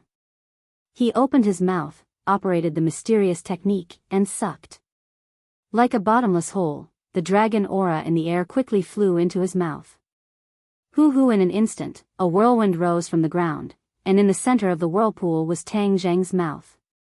The dragon aura in the sky quickly gathered and was continuously sucked into his stomach. The speed at which he absorbed the dragon aura was even faster than the flood dragon. After all, he had the dragon aura of the 5-clawed golden dragon in his body, which was of the same origin as the remaining dragon aura of the dragon palace itself. There was a natural sense of intimacy. After a while, when he stopped, the dragon aura in the air was very thin, and the true qi in his body was overturning the sea. The dragon aura and true qi merged into one, and the true qi rapidly expanded. Boom! There was a loud noise in his mind, and his true qi returned to calmness, but his temperament had changed a lot, becoming more and more majestic. My cultivation has broken through again, 6th grade in India. Tang Zheng was overjoyed. He did not expect that he would be able to pick up a big bargain this time. The dragon aura was too useful. Unfortunately, there was not much dragon aura left in the air, and most of it was absorbed by the flood dragon and other demon beasts. Otherwise, Tang Zheng's cultivation would have increased by more than 1 level. When the other demon beasts saw this, they were even more frightened. They lay on the ground and looked up at Tang Zheng. Tang Zheng did not care about these shrimp soldiers and crab generals. When he went straight to the dragon palace, Gui Qiansui came out with a few hostages. The Sea King was still as arrogant as ever, while Princess Annie and the other 2 had terrified looks on their faces. Even though they were experienced and knowledgeable, what they had seen and heard along the way had completely overturned their worldview. It was already impressive that they were not scared witless. Kneel! Gui Qiansui spoke and shouted. The Sea King was proud, and glared at An and the other 2, and shouted, Kneel, did you hear Master Gui's order? I'm talking to you, not them. Gui Qiansui was furious, and an invisible force hit the Sea King's face. Half of his face swelled up, and he spun like a top and fell to the ground. He was confused. Wasn't Gui Qiansui on his side? Why did he ask him to kneel and hit him? Gui Qiansui was full of hatred. If the Sea King's subordinates had not captured Tang Zheng on the island, the following series of events would not have happened. Therefore, the Sea King was the culprit. Gui Qiansui even had the thought of killing him. However, it was not up to him to decide. Everything had to be decided by this mysterious young man, and even his life was in his hands. Gui Qiansui was already lying at Tang Zheng's feet, trembling. Previously, he dared to sacrifice himself to save the flood dragon. Now that the flood dragon was dead, he completely gave up the idea of resisting. He only wanted to save his life. Upper Immortal, please don't be angry. I was blind and offended you. I deserve to die. Gui Qiansui kept begging for mercy, and his head kept knocking on the ground. The crystal floor was already stained with red blood. Upper Immortal? Tang Zheng was startled. Was this old turtle's eyes blurred? How am I an upper immortal? I am just a cultivator. All of this is the Sea King's doctrine. We are his subordinates, and we have to follow his orders. We were all forced. Gue Qiansui cried. The other sea monsters also hurriedly kowtowed. Even the octopus monster echoed, Gue Qiansui is right. We were all forced. Please spare our lives. The sound of crying and begging for mercy was deafening. It was mixed with the whining of many sea monsters that could not speak. This scene was particularly strange. A group of sea monsters with strange shapes actually kowtowed to a person, and begged for mercy with snot and tears. In any case, Anne and the others were completely stunned. They looked at Tang Zheng as if they had seen a ghost. Among them, Anne was relatively familiar with Tang Zheng. But at this moment, she had a great feeling of strangeness. She originally thought that he was just an ordinary fisherman. This kind of thinking was ridiculous. How could there be such a powerful fisherman? She could not help but recall some of the legends about the East that she had read in books. He was like those legendary immortals. Moreover, these sea monsters called him an upper immortal, so he must be an immortal. These members of the royal family were staunch believers of God. Although technology was changing, they still believed that there was a God in this world. She did not expect to see an immortal today. Although it was an immortal from the Eastern world, it was still an eye-opener. This was simply a dreamlike experience. This immortal from the East was quite handsome. Princess Anne's mind suddenly had this thought, and a trace of blush appeared on her face. But she instantly felt that this was blasphemy to the immortal. She quickly restrained her expression and looked at Tang Zheng in awe. It was as if she wanted to deeply imprint his appearance in her soul.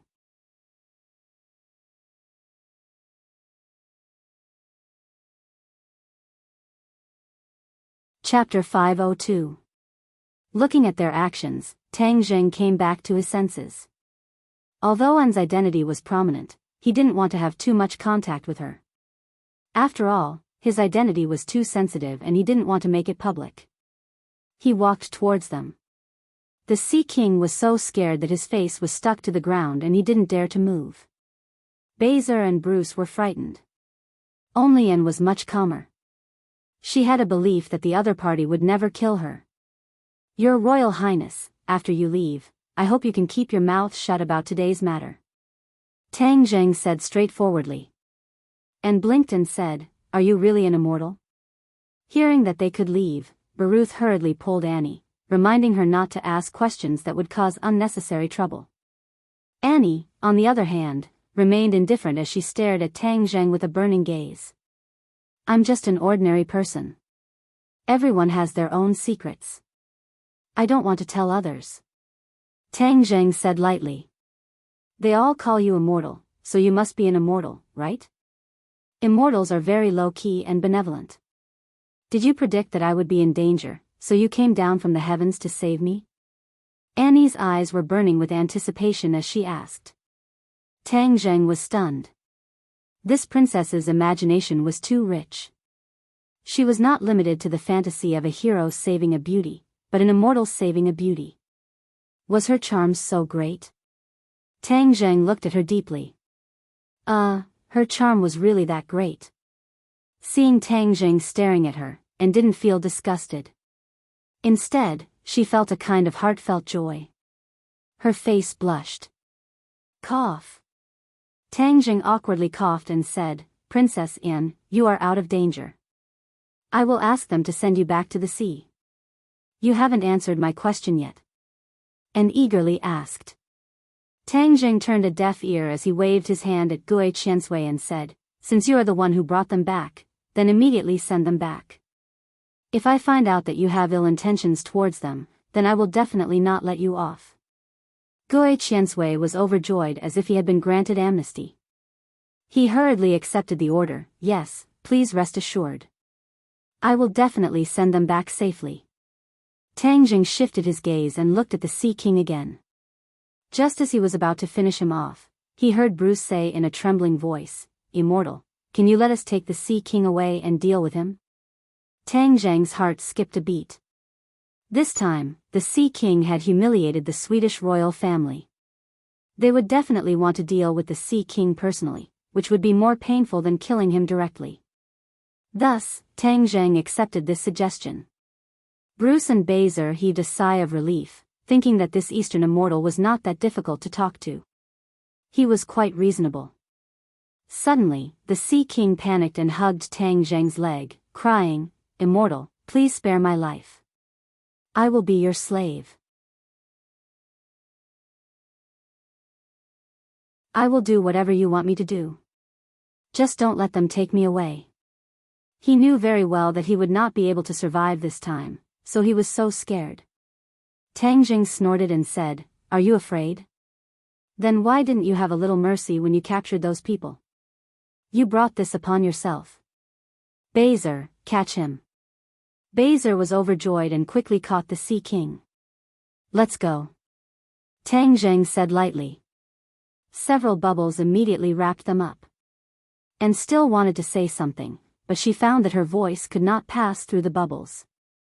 She could only watch Gui Qiansui take her to the surface of the sea.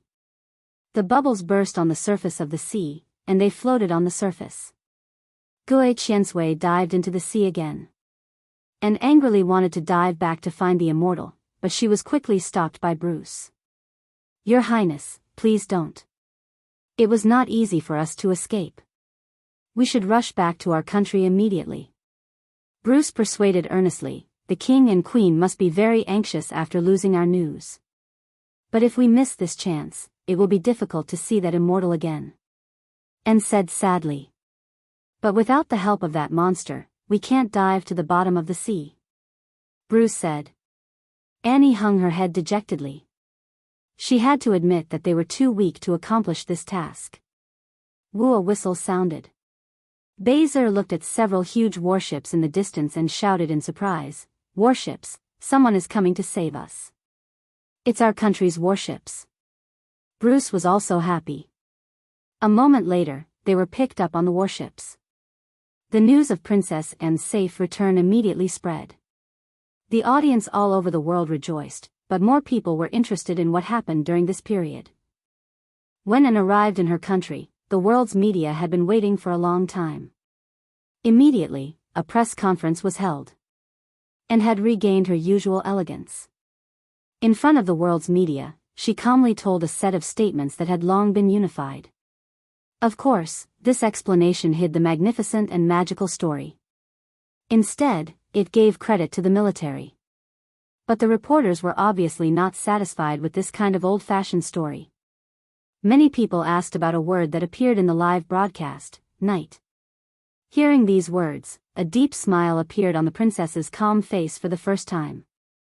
She closed her eyes and recalled for a while, then said, "Yes, in fact, the biggest contribution this time is this night. He is mysterious, unfathomable, and unforgettable for the rest of my life." The reporters had never seen such a little girl's expression on Her Highness's face. They had never heard such a high evaluation of anyone. Suddenly, the reporter's keen sense immediately realized one thing. This mysterious night was the real big news. "Your Highness, can you introduce this knight to us? I believe everyone wants to know this knight who saved the damsel in distress."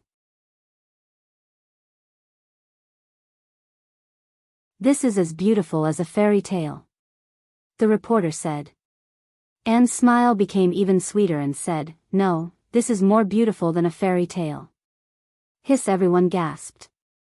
Many people had already thought of the front page headline of tomorrow's newspaper, "Princess Anne and the Mysterious Knight's Relationship Exposed." It's better than a fairy tale. "Your Highness, can you let us know who this lucky knight is?" The reporters were excited and asked one after another. And shrugged and made a cute helpless expression.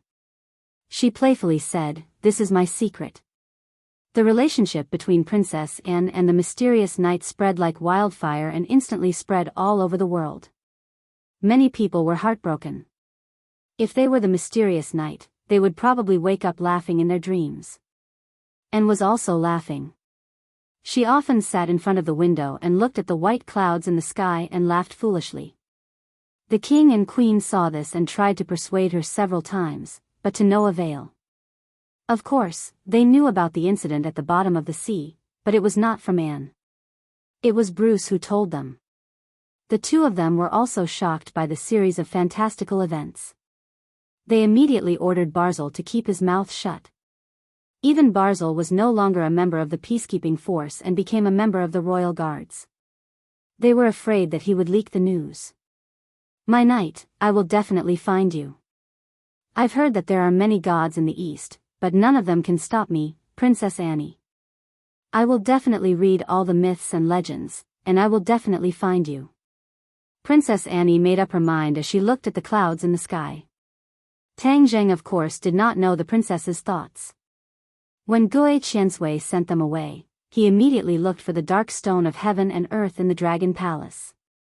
The dark stone of heaven and earth was combined with the crystal of the Dragon Palace, so that such a magnificent palace could be built under the water. If the dark stone of heaven and earth was taken away, it would be difficult for the Dragon Palace to continue to exist. Anyway, the Dragon Clan was gone, so there was no need for the Dragon Palace to exist. In addition, the sudden disappearance of Sea King Island was bound to attract the attention of various countries. This sea would become a paradise for exploration in the future, and they all wanted to know the reason. Although this was the deep sea, technology was advanced. In time, the Dragon Palace would be discovered, and it would be too late to take away the dark stone of heaven and earth. Therefore, Tang Zheng immediately drove the sea monsters out of the Dragon Palace. Standing alone in the Dragon Palace, he operated the mysterious skill and wandered around the Dragon Palace like lightning. Bang bang bang. One palm after another, he hit specific positions in the Dragon Palace. These positions were inlaid with the dark stone of heaven and earth. When his genuine chi was injected into these dark stone of heaven and earth, the Dragon Palace shone brightly like the sun, very dazzling. All the sea monsters could not open their eyes. Tang Zheng took a deep breath and was shrouded by the dazzling light. He did not move, quietly waiting for the reaction. Boom boom boom. The Dragon Palace shook, and the mysterious layer of light above the Dragon Palace suddenly broke. Seawater poured into the Dragon Palace, and Tang Zheng was surrounded by seawater, swaying along with the Dragon Palace. Huge pieces of crystal fell, smashing into the ground and becoming one with the seawater. More and more crystals fell, and the Dragon Palace quickly became nervous. However, Tang Zheng's attention was not on the crystals, but on the pieces of dark stone of heaven and earth floating from the collapsed ruins. 1 piece, 2 pieces, 3 pieces. Tang Zheng counted them one by one. In the end, the light disappeared, and the crystals turned into powder, completely blending into the seawater. Only the silver-white, 2-meter-wide dark stone of heaven and earth was left floating. A total of 36 pieces, more than what was found under the Sorcerer Clan's square.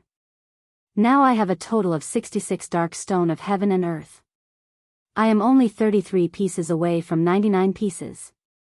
There are still some buried under the Imperial City, but I don't know how many there are. Tang Zheng was very excited. If he collected all the dark stone of heaven and earth, he could rebuild the stairway to heaven, go to the mysterious sky beyond, and even bring back the cultivators. Of course, Tang Zheng would not do this easily, but he must control the dark stone of heaven and earth in his hands. When the sea monsters saw Tang Zheng destroy the Dragon Palace, they all kept quiet out of fear. Some sea monsters were so scared that they fainted. Tang Zheng put the dark stone of heaven and earth into the Summer ring. Looking at the shivering sea monsters, he frowned. How should he deal with these guys? Immortal, I have followed your instructions and sent them back. Ah, where is the Dragon Palace? Gui Qiansui swam back and looked at the empty seabed, stunned.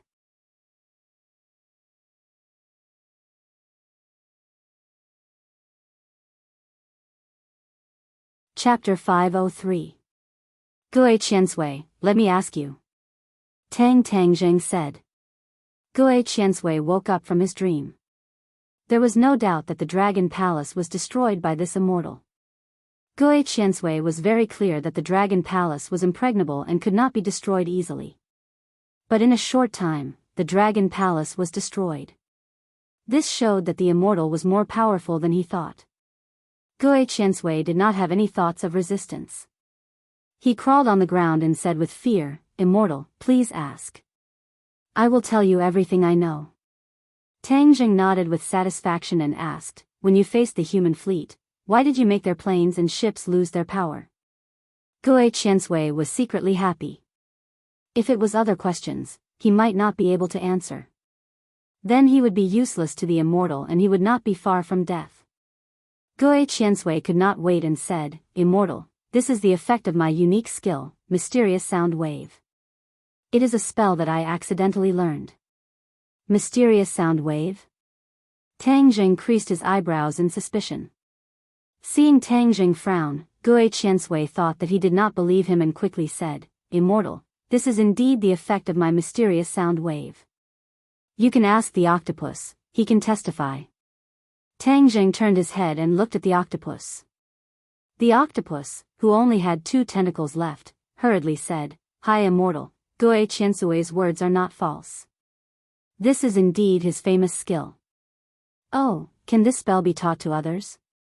Tang Jing no longer doubted and asked curiously. This kind of spell was a fatal blow to the humans' high-tech troops. Tang Jing certainly could not turn a blind eye to it. Gui Qiansui showed a difficult expression and said, "It's not that I want to hide it from you. This spell needs to be coordinated with my throat to release the black sound wave." The sea god once asked about this spell, but he didn't learn it in the end. Seeing the disappointment on Tang Jing's face, Gui Qiansui panicked and said, "Of course, the sea god cannot be compared with the immortal. If the immortal is interested, this little demon can tell the black sound wave to the immortal."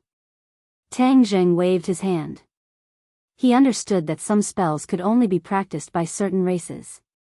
This time, he had already obtained the black stone of heaven and earth, and his cultivation had increased by 1 level. He had already taken all the benefits, so there was no need to covet this ethereal black sound wave. "Hi Immortal, since this little demon's mysterious sound wave can enter your eyes, I wonder if this little demon can follow you everywhere in the future?" Gui Qiansui said expectantly. Tang Jing was overjoyed. This little turtle was quite tactful. This kind of monster with special abilities was rare. No matter whether the other party was sincere or not, it was not a bad deal to take him under his wing. "Alright, from now on you will follow behind me. But I have to tell you first, if you dare to commit crimes and kill people, I will definitely use you to make soup," Tang Jing fiercely said.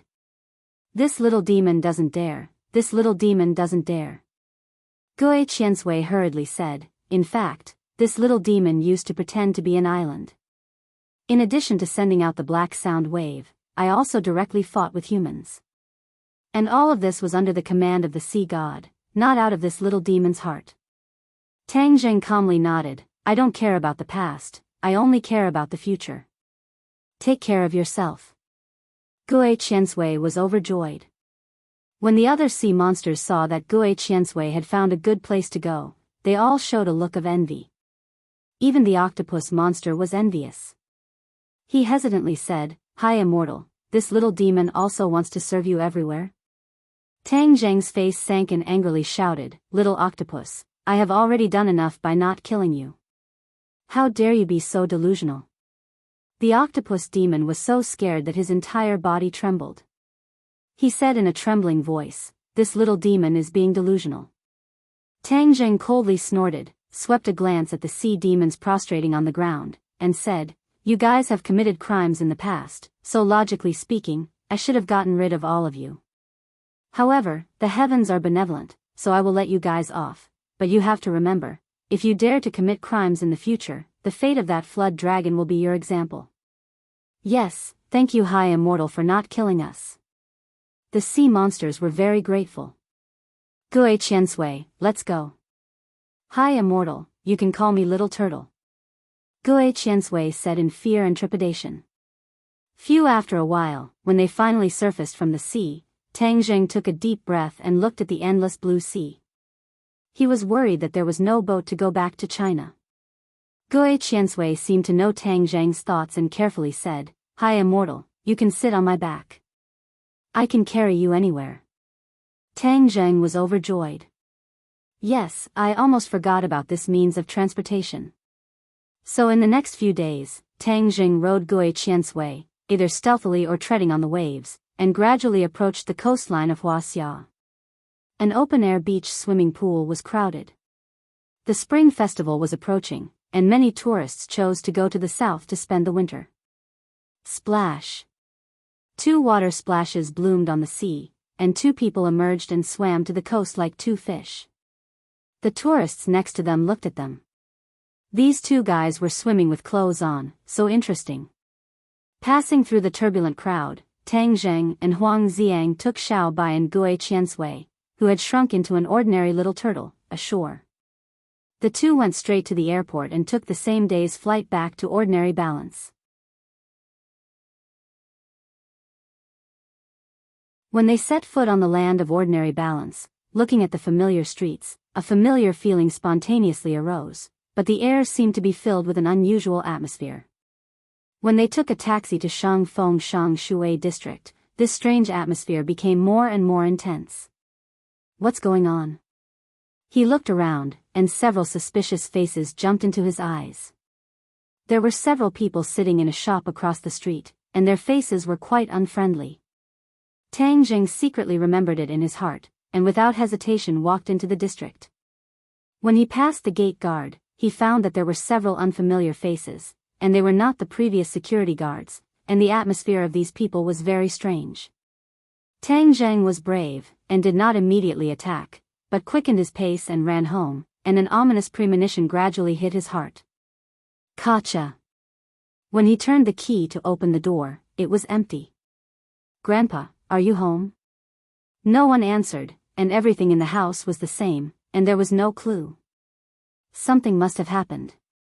Grandpa, you must not let anything happen to you. Tang Zheng's heart gradually began to panic. He remembered his grandpa's phone number, but his own phone was lost during the fight on the plane, so he had to go downstairs to the public phone to contact his grandpa. When he walked downstairs, an old man rushed out from behind a tall tree, and shouted at him, "Little Zheng, quickly run, there are bad people coming to catch you." Tang Zheng recognized this old man, as he was one of the old people who worked with his grandpa to make the recycling station. Tang Zheng's heart suddenly tightened, and looking around, from all directions, there were already many people rushing out, directly surrounding him. "Little Zheng, quickly run, your grandpa has been caught by them, you can't follow in his footsteps." The old man anxiously shouted. Tang Zheng's raised foot suddenly stopped, and his face was gloomy, as he stared at the people rushing over. The old man saw that he was not moving, and became even more anxious, and wanted to rush over to push him away, but was pulled back by a person behind him. "Tang Zheng, you are under arrest," the leader said to Tang Zheng. Tang Zheng coldly laughed and said, "Who are you, and what qualifications do you have to arrest me?" "Hang, if you don't want anything to happen to your grandpa, you better cooperate with us," the other side coldly threatened. Tang Zheng angrily said, "What did you do to my grandpa? He is now in our hands, and not only him, even your good friend Fang Shishir is in our hands. If you know what's good for you, then obediently come with us, or else, you will never see them again." "You also caught Shishir?" Fang Shishir should have returned to the country for the winter vacation, so she fell into their hands.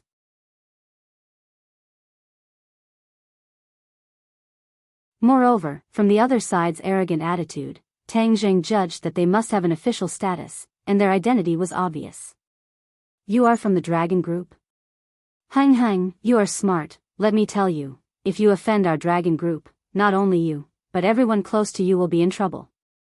Shameless. Tang Zheng's eyes were about to spit fire. "You are not my opponent, so you made a move on my family, are you still human? This is war, your war with the Dragon Group. War is cruel, you should have thought of this point when you went against the Dragon Group," the other side arrogantly said. Tang Zheng's thoughts quickly turned. The Dragon Group really put in a lot of effort for the life-continuing pill. After failing to make a move on the plane, they actually turned their sights on his family. "You want me to surrender?" "No way." Tang Zheng knew the Dragon Group's conduct. He must not let the other side catch him, otherwise, it would fulfill the other side's wish, allowing the dragon group to deal with his family without any scruples. As long as he was not caught, the dragon group would have scruples and would not dare to kill his family.